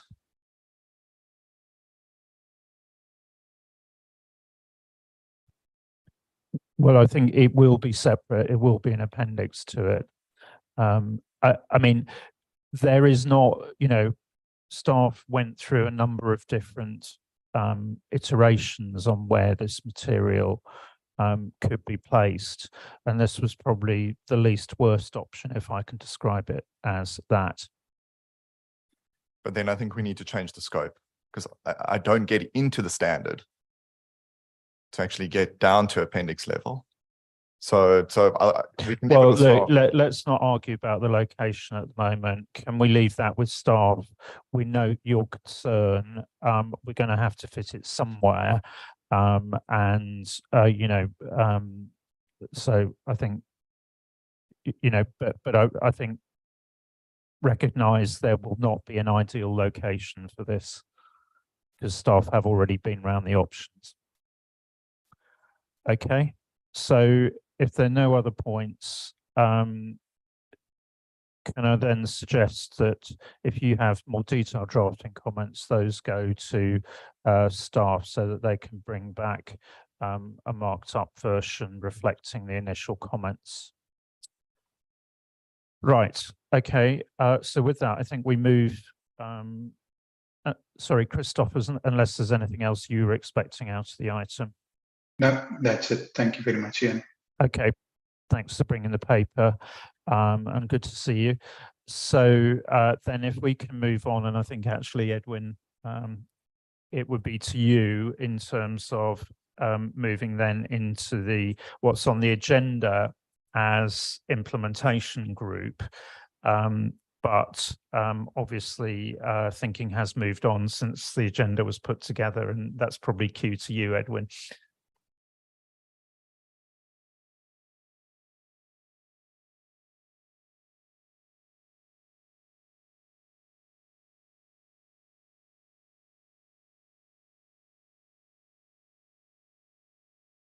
Thanks, Ian. So I will be talking about, I guess, what's used to be called the implementation group, but as you can see, it's now called the application panel. And the name has been discussed in agenda item 5 already, but it was essentially a suggestion from the discussion with the CAG. And so get into the paper. And before I get into details, so the paper was actually set out as more of a for your information type paper, but it doesn't mean that we're not looking for feedback from the board. Like, all comments are welcomed. And so in terms of why we were putting this panel together, even in the last strategy and work plan, there was reference to a group looking at implementation and application issues related to IPSAS. And in the current or upcoming strategy and work plan, as we've already looked at, there is a focus on research and maintenance of IPSAS. So this panel would fall into that. And also last year at the public sector standard setters forum in Lisbon, or in Qashqai, we had a lot of constituents suggest that we should put together some type of interpretation group based on the IFRIC, but we didn't really think that a straight interpretation group would be appropriate. And I'll get into that in a bit. But so for our purposes, it would be more appropriate for us to have a group that really fosters the application or the consistent application of IPSAS. Because unlike the IFRSs, which are a more mature set of standards, IPSAS is more nascent. And we're really in the stage where we're trying to get as many people to adopt our standards as possible. So the other purpose of this panel is to identify areas where there should be changes or additional guidance in our IPSAS. So as I said, this will be similar to the IFRIC, but it's a bit broader because we're also trying to foster adoption as well. So in terms of membership, so this is very similar to our task force. We're looking for 4 to 6 individuals. And we're looking to pull from IPSASB members or TAs, national standard centers. So that would include both board members from the national standard centers as well as staff.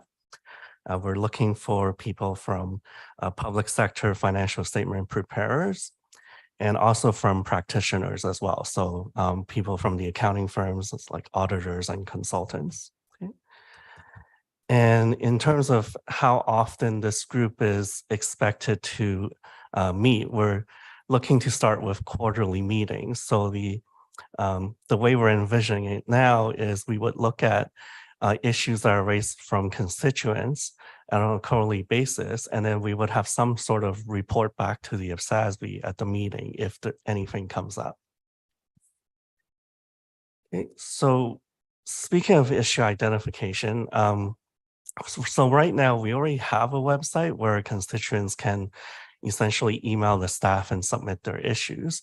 So we were thinking that, well, we're still going to retain that. So there's going to be a submissions website, which is more formalized, where constituents can essentially give us their fact pattern, give us what their problems are, and then we can take that forward to the panel or consider them. But we're also going to have a more formal process to ask the IPSASB members, CAG members, and also the panel members for any issues that they have seen in, come up in the field. And then we're also going to look at the IASB's annual improvements and any new IFRICs, because those improvements and IFRICs may actually impact our IPSAS as well. And finally, the last place where we could identify issues is the staff themselves. So as we're going through, board papers or going through how we could improve the standards, we may actually identify issues that, should be considered by the panel.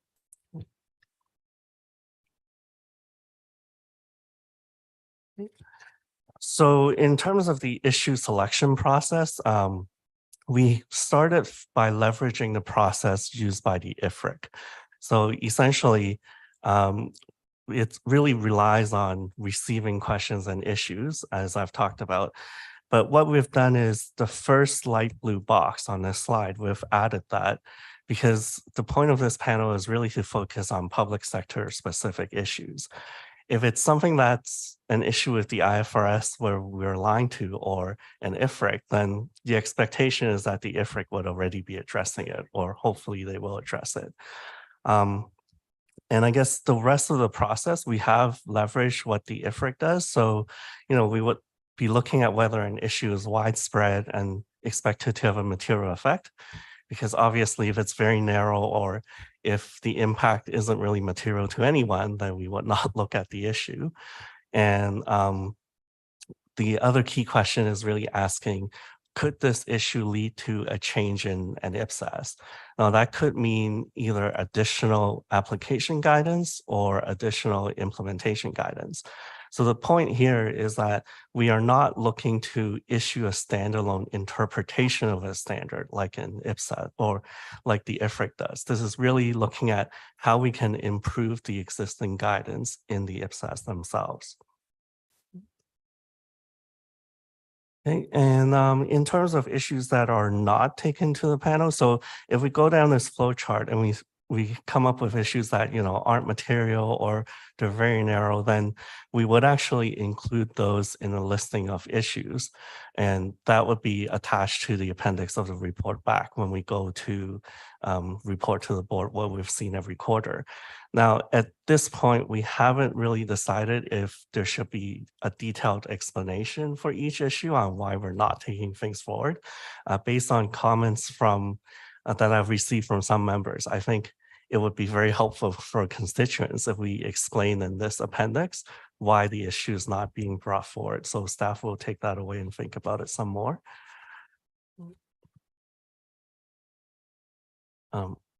And in terms of the issue analysis, so the details of who actually does what. So this is really no different than having a board paper that looks at a specific issue for a standard that we're developing. So the suggestion here is that the detailed analysis be performed by the IPSASB staff. And the potential output is really, as I said, there would be a periodic report back to the IPSASB.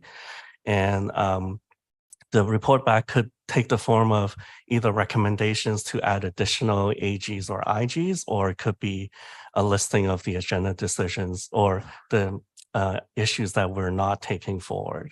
Okay? And in terms of the proposed timing, so this is really contingent on finalizing the upcoming strategy at work plan. So we plan to start this in the next strategy period. So I'll pause there and see if there any reactions from the board? Okay, so Claudia, lead us off then. Thank you, Edwin.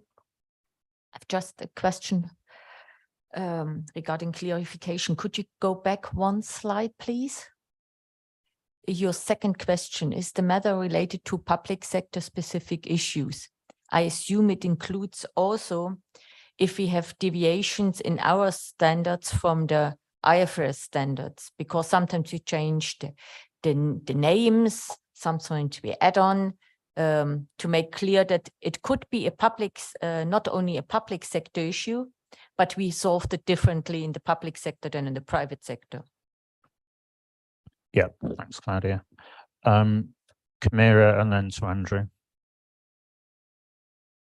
Thanks, Chair. And similar to Claudia's comment, I think that when we are communicating, we would like to encourage people to give us feedback on what are the issues they are having. I think we should not constrain them to say it should be public sector specific. So first, let's receive what are the issues they have.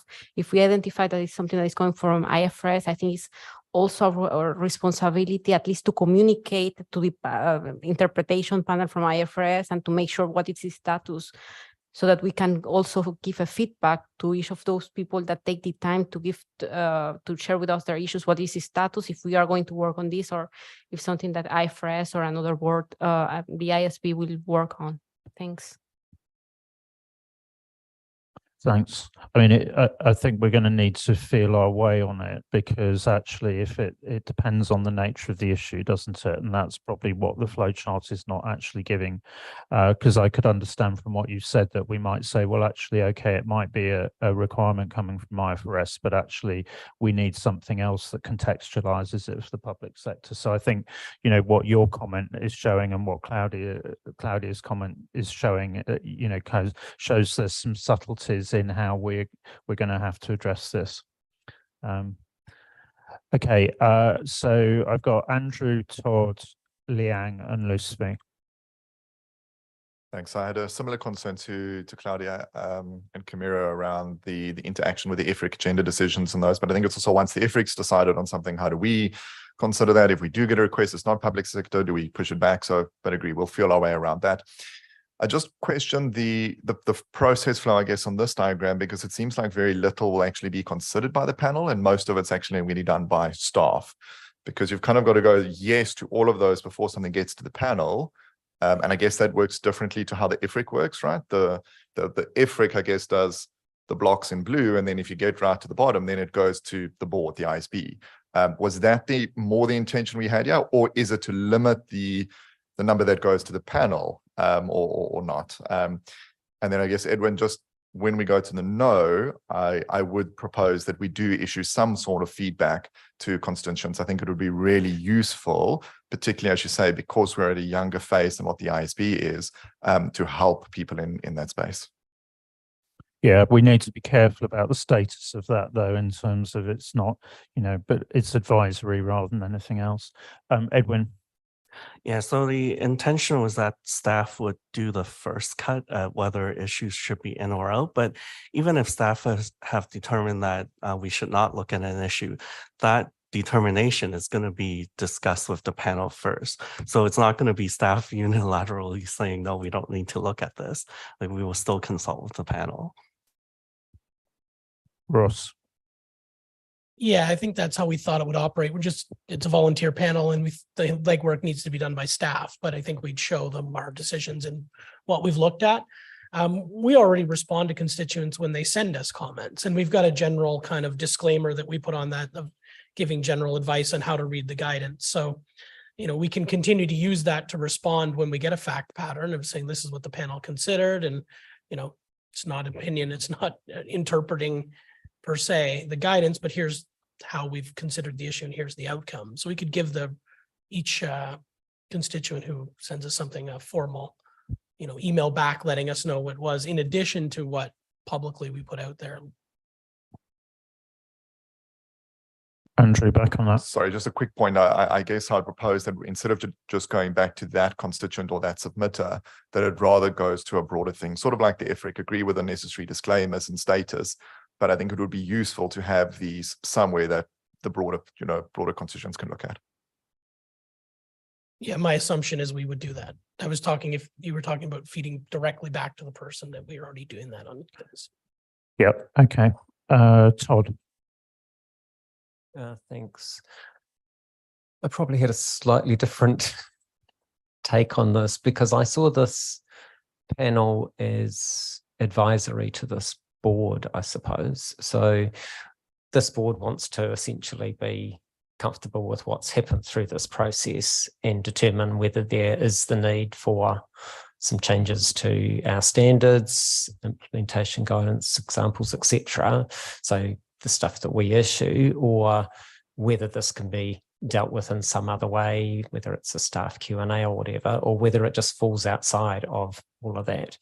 If it falls outside of all of that and we're publishing this, it is going to be seen as part of that material. So we just have to be careful what we're doing here, I think, because I did see it more at that advisory end.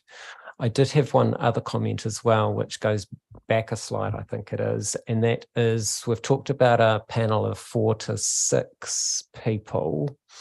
I think it would be really helpful for us to be clear, not just strong technical understanding. You might be able to pick 6 people that are strong technically, all from my jurisdiction, and put them on the panel. I think we need to have a little bit more wrapped around what we mean by we want 4 to 6 people. We do want to get a blend of skills, perspectives, experiences on that group, so that we don't necessarily have groupthink by the way that we create the membership of that group. I think it's helpful to have in our minds an idea of what we actually want out of that group, so that there's strength in it. If you've got 6 very similar people, you're not going to get a lot of debate, but if you've got some different views and perspectives that are likely to come through, it might be a stronger group. Ross. Completely agree. I think the main thing when we talked about this in the staff that we thought is we wanted people who are actually using IPSAS in some way, so that they're not just strong technically, they're strong technically with our standards, and preferably countries that are using our standards, from different parts of the world. We know we've got a lot of developing countries that aren't sitting around this board that are using our standards. So we'd like to get some representation from some of those adopters too, we fully agree. We don't want, 6 people from New Zealand or one particular jurisdiction. We want a diverse group, and we want to.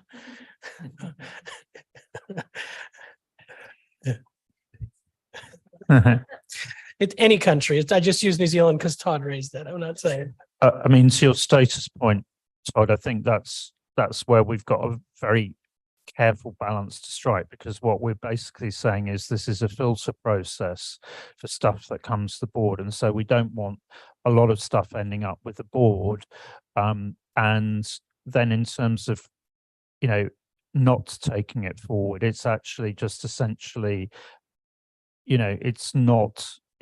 I think we have to be very careful that this is not an authoritative interpretation. It's actually an agenda decision, essentially, that we don't believe that it needs to go forward to the board. So and that's where we need the disclaimers that this is not part of the IPSAS material. It's a way of actually getting those things that the board should really have a think about to the board, rather than, so. In terms of the output, then I think that flowchart is going to help.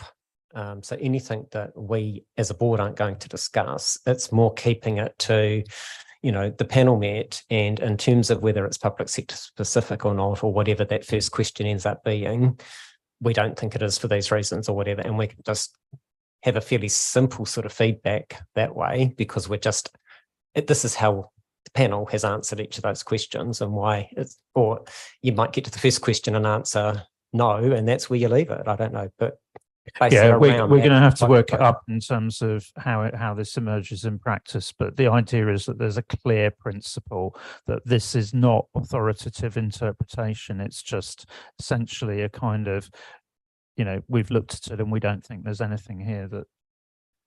Ross. Yeah, I agree. And I mean, we've been trying to be careful on that and how we design this, that anything that results in the board doing anything to its standards will happen at the board based on a recommendation from this group. And I think maybe just to clarify this, anything that comes out of the panel should be a staff document summarizing the panel's discussions and summary. And then if the panel makes a recommendation to the board, that'll be an agenda paper that comes to the board summarizing why.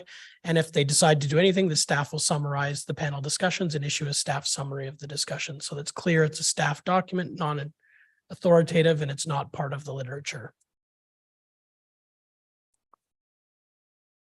Okay, Liang was next.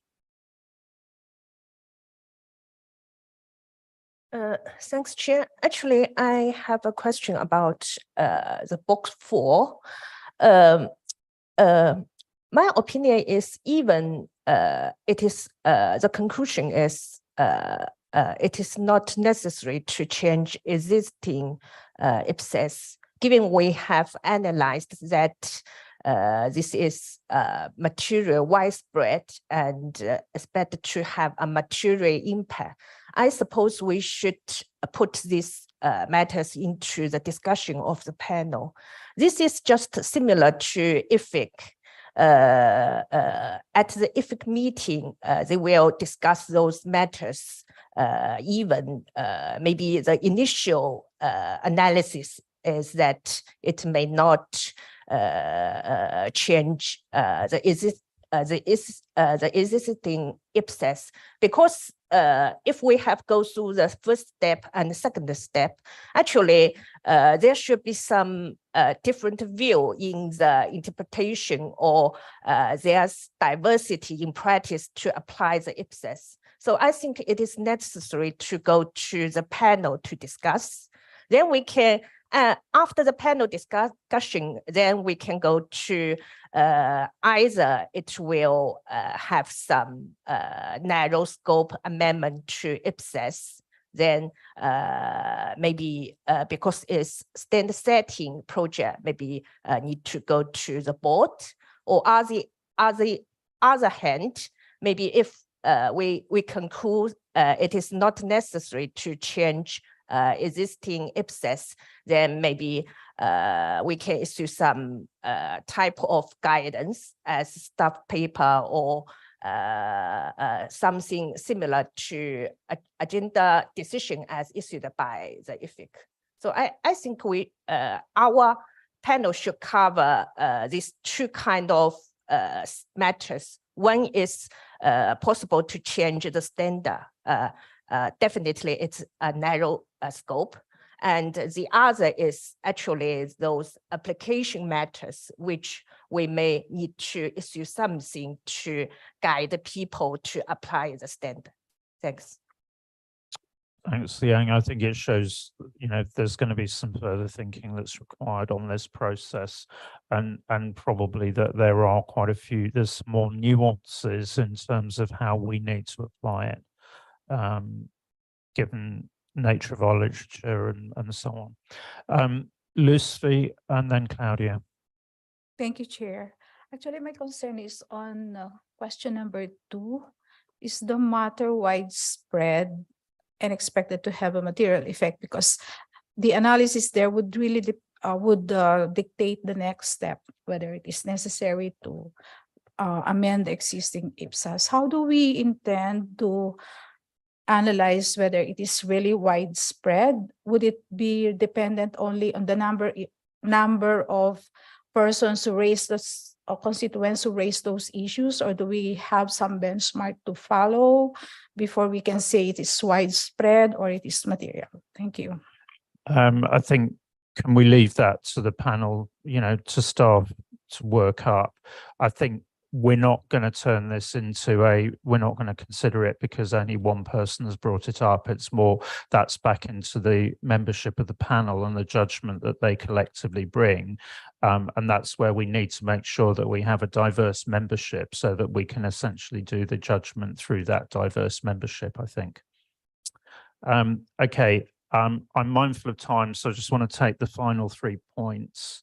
very quickly, and then we'll wrap it up, because what we're trying to do is get a sense of this rather than take the final decisions on the design.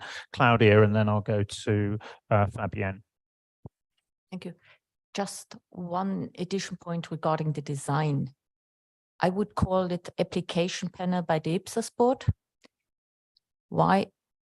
We will have recently 2 sets of standards, and then we can use the same internet page delivering questions. It doesn't matter if it's sustainability standards or it's the IPSAS board standard or IPSAS standard suite.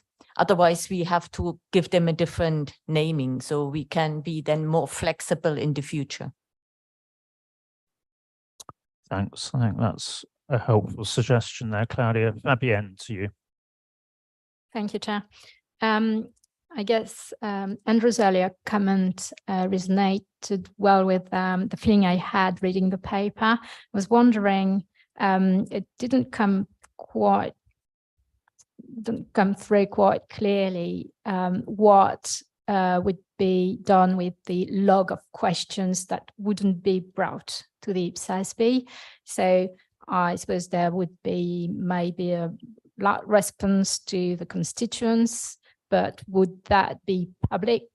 Or so I guess that would be a good thing to do, so as to prevent constituents to go on asking the same questions again and again. Thank you. Yeah, I mean, it does come into, we've got a delicate balance to strike. So obviously there would be a response to the individual constituent. And then, as you say, we need some form of published, look, we've considered this and decided not, but that cannot be authoritative given the sort of approach we're taking. So there's a very delicate balance there to strike in terms of, you know, what this is, because there's always this tendency that whenever you say anything, it becomes authoritative. And we've been fighting that battle on IGs and IEs, for example. Okay, so I think that's been helpful to get this input at this point in time. I think, you know, there are some issues, therefore, in terms of just refining a bit the criteria for the members that we're looking for, and we may need to give some thoughts about how we populate that in terms of process.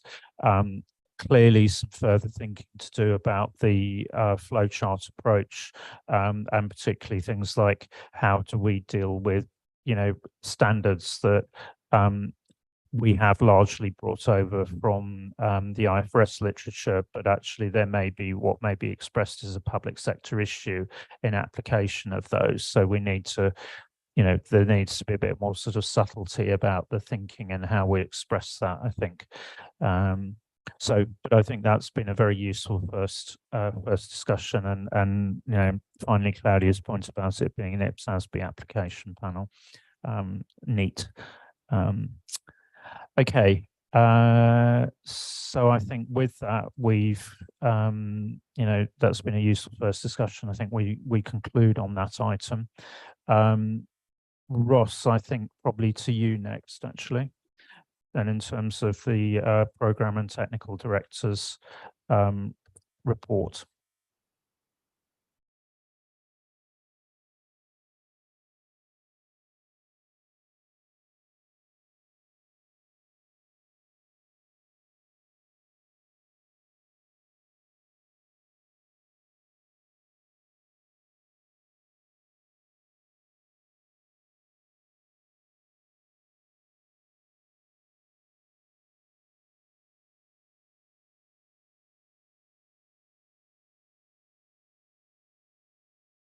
Thank you for the slides. It shouldn't take that long. We've had a very productive meeting and achieved most of the major milestones that we set out to do, which is great considering it was a packed agenda.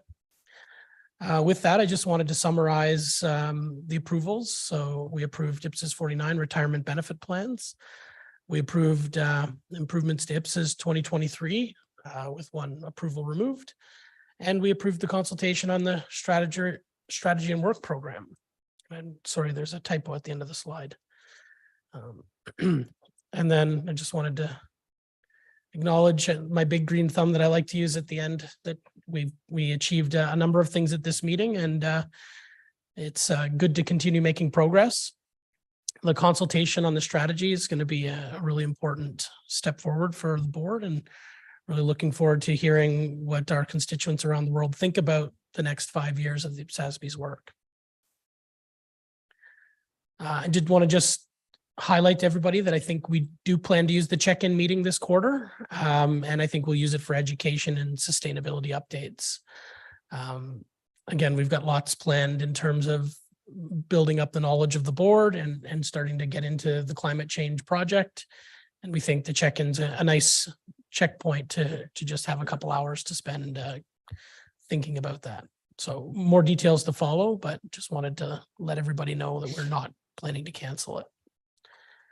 And then I have one item that I'm proposing should be changed on the work program based on discussions this week, and that's the approval of measurement application phase. I think at the moment it's ED approval for December 2023. I think, you know, there's a possibility of approval, but I really think based on the discussions this week that it's really more realistic that it's March 2024.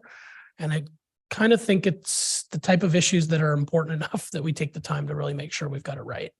You know, I think during the measurement project, we got the principles right. Some of the tougher points about how to apply them, we didn't spend a lot of time on, and this is the time to really think about it. So I don't see a need to rush those out the door. So my recommendation, if the board would agree with it, would be we just adjust that one timeline. I think there's a couple others we have to monitor in December as well, but let's see how the December meeting goes. So that's pretty much it for my update. And again, that's my recommendation. So I'll stop there and see if anyone has any. Okay. Thanks, Ross. So I was saying nods around the board table to that proposal to adjust the timeline on the measurement application phase. Are there any other comments board members want to make?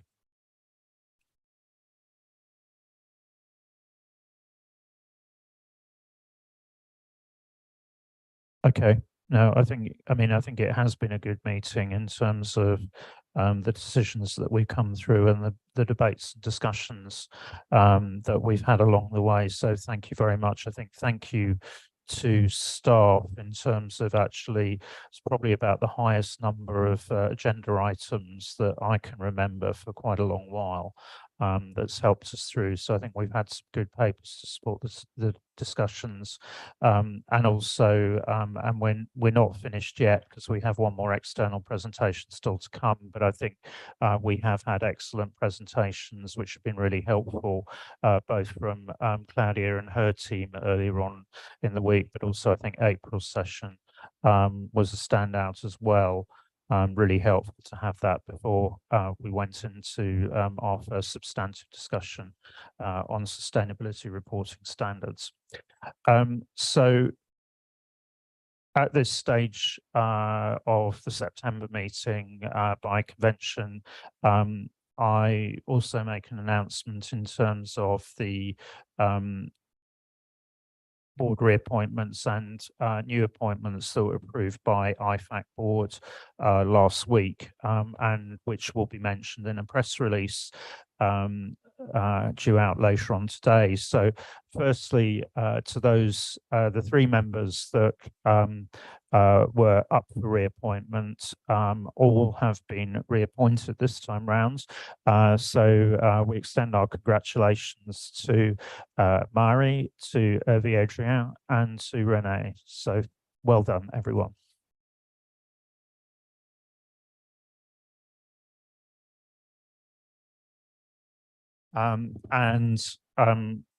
December is always a bittersweet meeting because we inevitably say goodbye to members who've completed their terms with the board. And this December, we will have to say goodbye to two of our friends, Nima and to Todd, and obviously we'll, you know, there'll be an opportunity for speeches and farewells.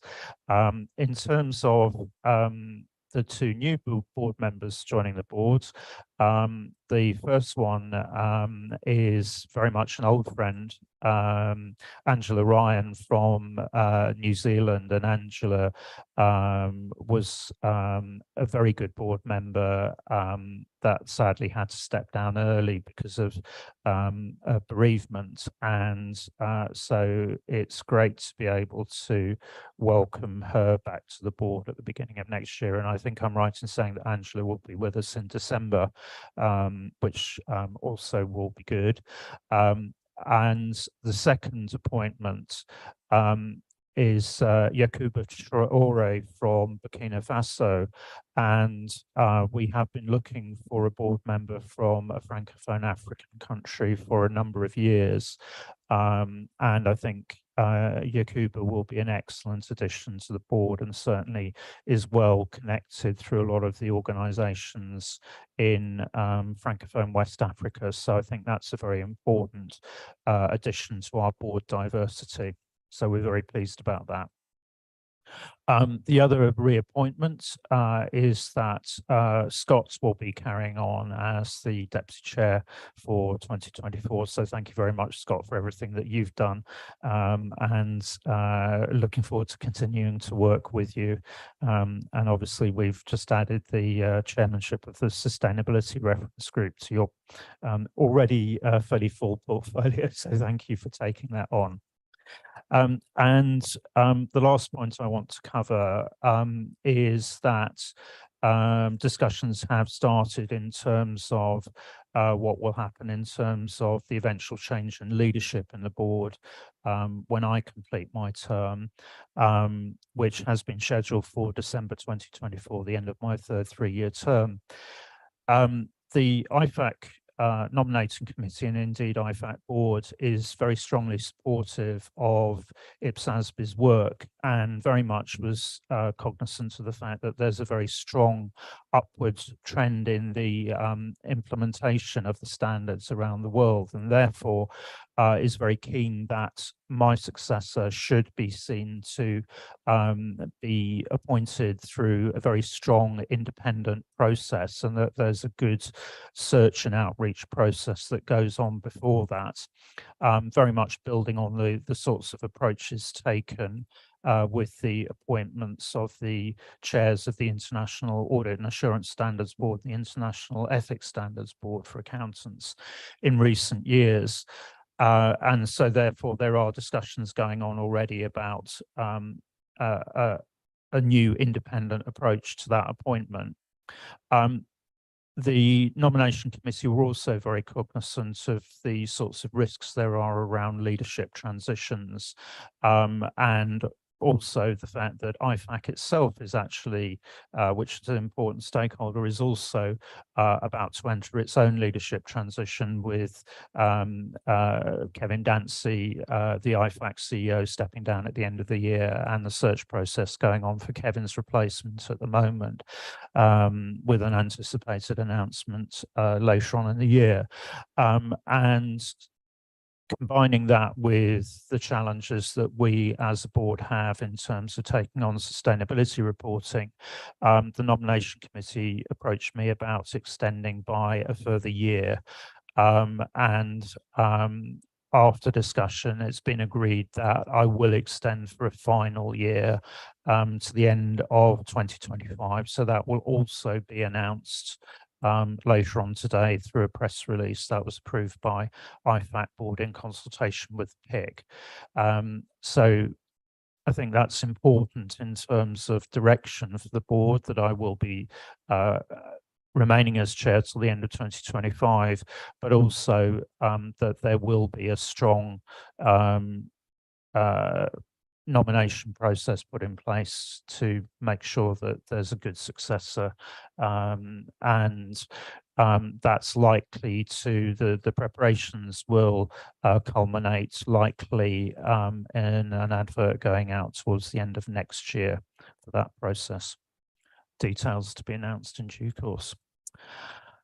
But in the meantime, just to say thank you very much. Congratulations to those members that have been reappointed. Thank you very much to everyone for their hard work leading up to the board, and also for the strong inputs during the board. Now we just need to, we'll take a short break for a minute or two till we await the arrival of Sabine D'Amelio Favez from the Director from the Federal Finance Administration, who's going to give a short concluding address before we finally wrap up the meeting. So I'm just looking at Claudia, who might have more details on whether they made the train or not from Bern.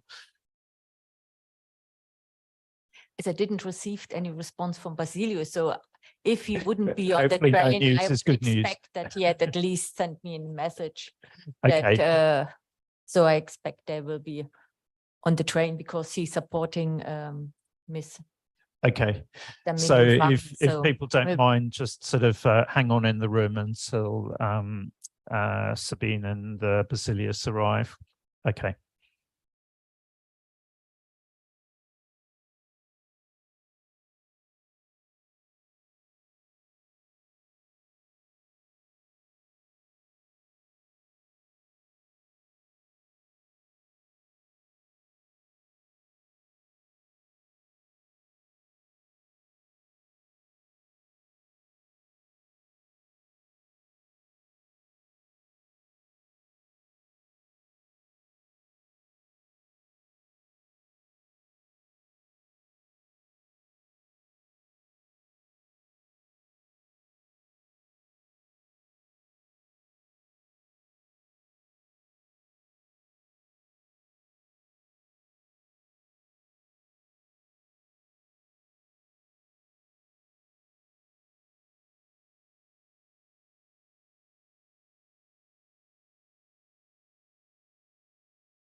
Okay, so if you can return to your seats before people start leaving the room, because we do have Sabine D'Amelio Favez with us.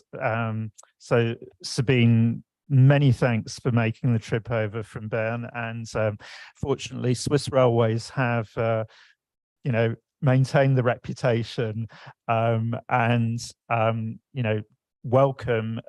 Thank you very much. We've had a really good meeting this week, but it's great that we've managed to connect with so many colleagues. So over to you, just for a few for a few words. Thank you very much.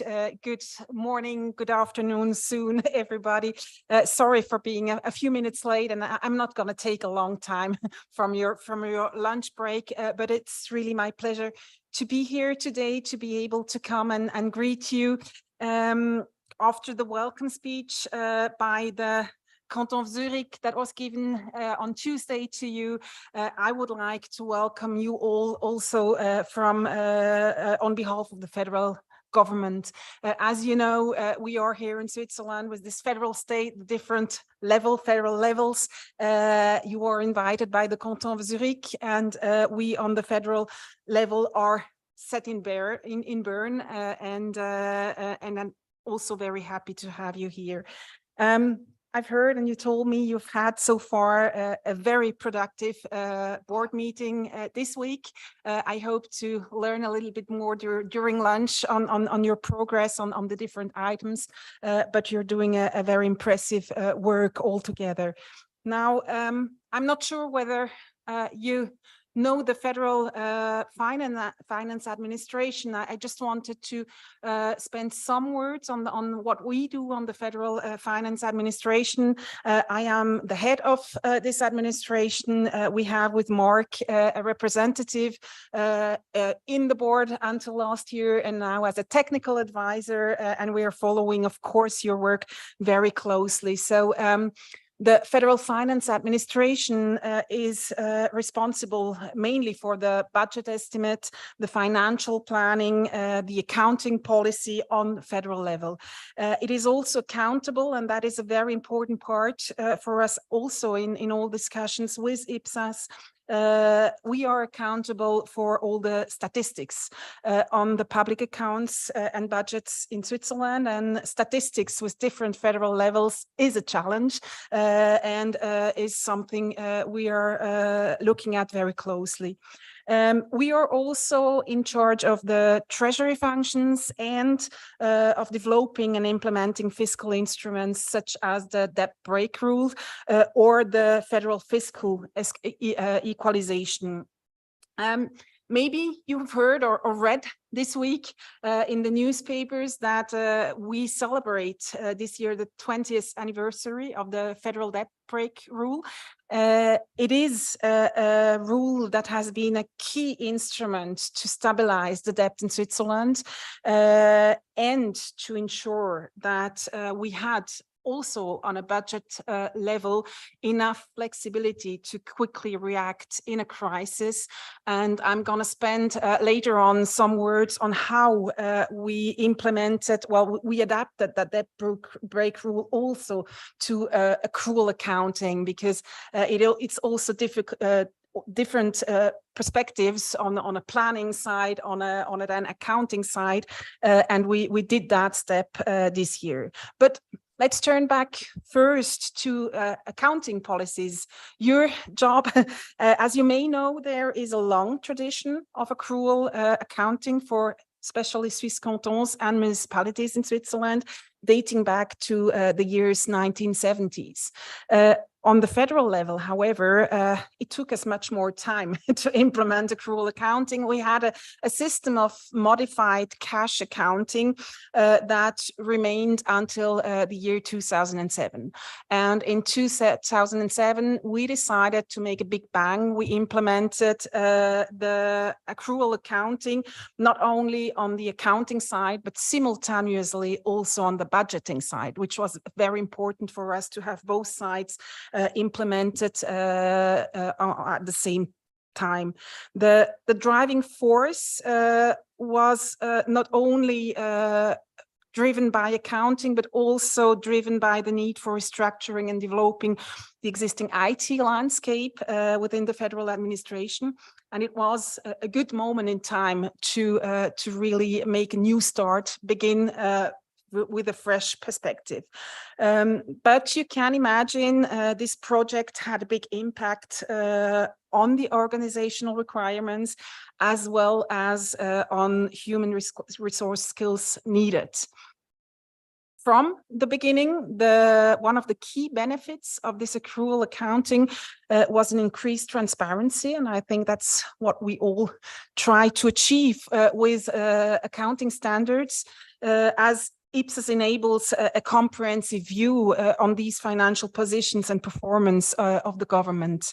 What followed was then a decade of steady improvements on these accounting policies, on the data quality, which is always a challenge for us, and also on closing the different gaps to IPSAS, because we had still yearly new issues arising and difficult discussions between this cash and accrual accounting step. And as I told before, as a last important step of this long process of implementing accrual accountancy on the federal level, we did make a change in the debt break rule, or at least in the way we inform around this debt break rule, and moved it also from a cash to an accrual view this year, from the fiscal year 2023. This has big implications for the budgeting process, as it means that many transactions will be subject now to debt break earlier than before. It also clearly shifts the focus to the time the underlying economic event occurs, and not the timing of the cash flow. We do expect, or what we fear in practicing that, is really the possibly difficult political discussions. Usually we tend to say accounting is purely technical matter, and we don't want to have any political discussions around accountancy standards. Now, with moving that under the debt break rule, it means that, for instance, there will be a big impact on provisions, since provisions will fall under the debt break and hence take some flexibility for other expenditures. We will see. I said it's the first year of implementing that. We will see how it is accepted, understood, and how it works in practice. And it will certainly be an interesting step to follow in the coming years. Now, accrual accounting based on IPSAS helps us to better identify and measure some of our fiscal risk arising from contingent liabilities or provisions, which is the main reason we did that shift. And it also helps us in compiling more reliable statistical financial data for the government sector. Now, I know you come from all over the world, so if we can shift a little bit the view to other countries, there is a clear and steady trend worldwide towards the adoption of accrual accounting based on IPSAS, and I dare to say it's also a huge compliant of this IPSAS board to really advocate for these standards worldwide. And at the same time, the IPSAS board managed to close most of the important gaps in the literature, such as the discussion around social benefits or transfer expenses. And from our perspective, a complete set of standards is obviously an important building block for any decision to adopt an internationally accepted accounting standard based on accrual. I know challenges are huge still, which is actually a good thing. You have some work in the coming years to do. There will be further discussions around implementing IPSAS on the different state levels, as Switzerland can help here in some experience sharing around that. I also understand that there are some questionings around IPSAS rules regarding sustainable matters, like it has been discussed in the IFRS board. So that's certainly some of the important topics looking forward. As one of the first movers towards IPSAS adoption, we are grateful that Switzerland could contribute to the IPSAS board with its knowledge and experience in the past couple of years, and we are certainly willing and pleased to continue to do so in the future. In the name of the Federal Finance Administration, I want to thank you all the affiliates of the IPSAS board, Mr. Chair, members, technical advisors, staff, observers for their great collaboration and broad achievements so far. I would also like to thank the Canton of Zurich for organizing the location and the hosting of this week's meeting. I think it was a great success and certainly a good thing to meet here in Switzerland. Now that this meeting is slowly but surely comes to an end, I wish you all a safe journey back home. I hope you will have some time maybe to stay for the weekend and get some fresh air in this beautiful city of Zurich, and maybe you will even have some time for a hike in the Swiss mountains before flying or driving home. The time shouldn't be too bad for the weekend, so I hope you will be able to stay a little bit. Thank you very much and enjoy your meal. I'm happy to stay here and to share some thoughts with you during the meal.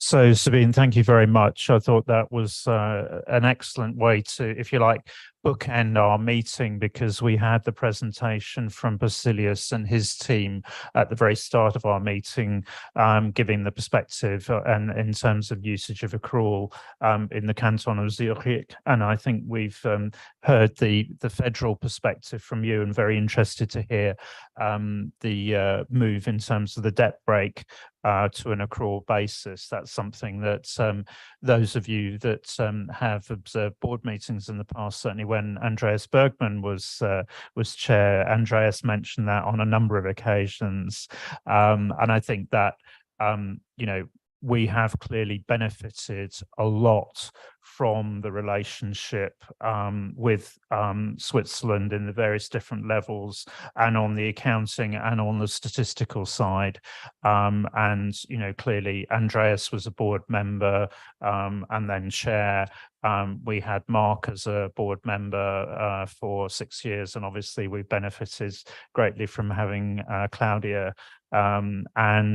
But there have been many other interactions along the way. So I think we really do appreciate the relationship that we have. It's been great to, you know, reinforce that relationship this week.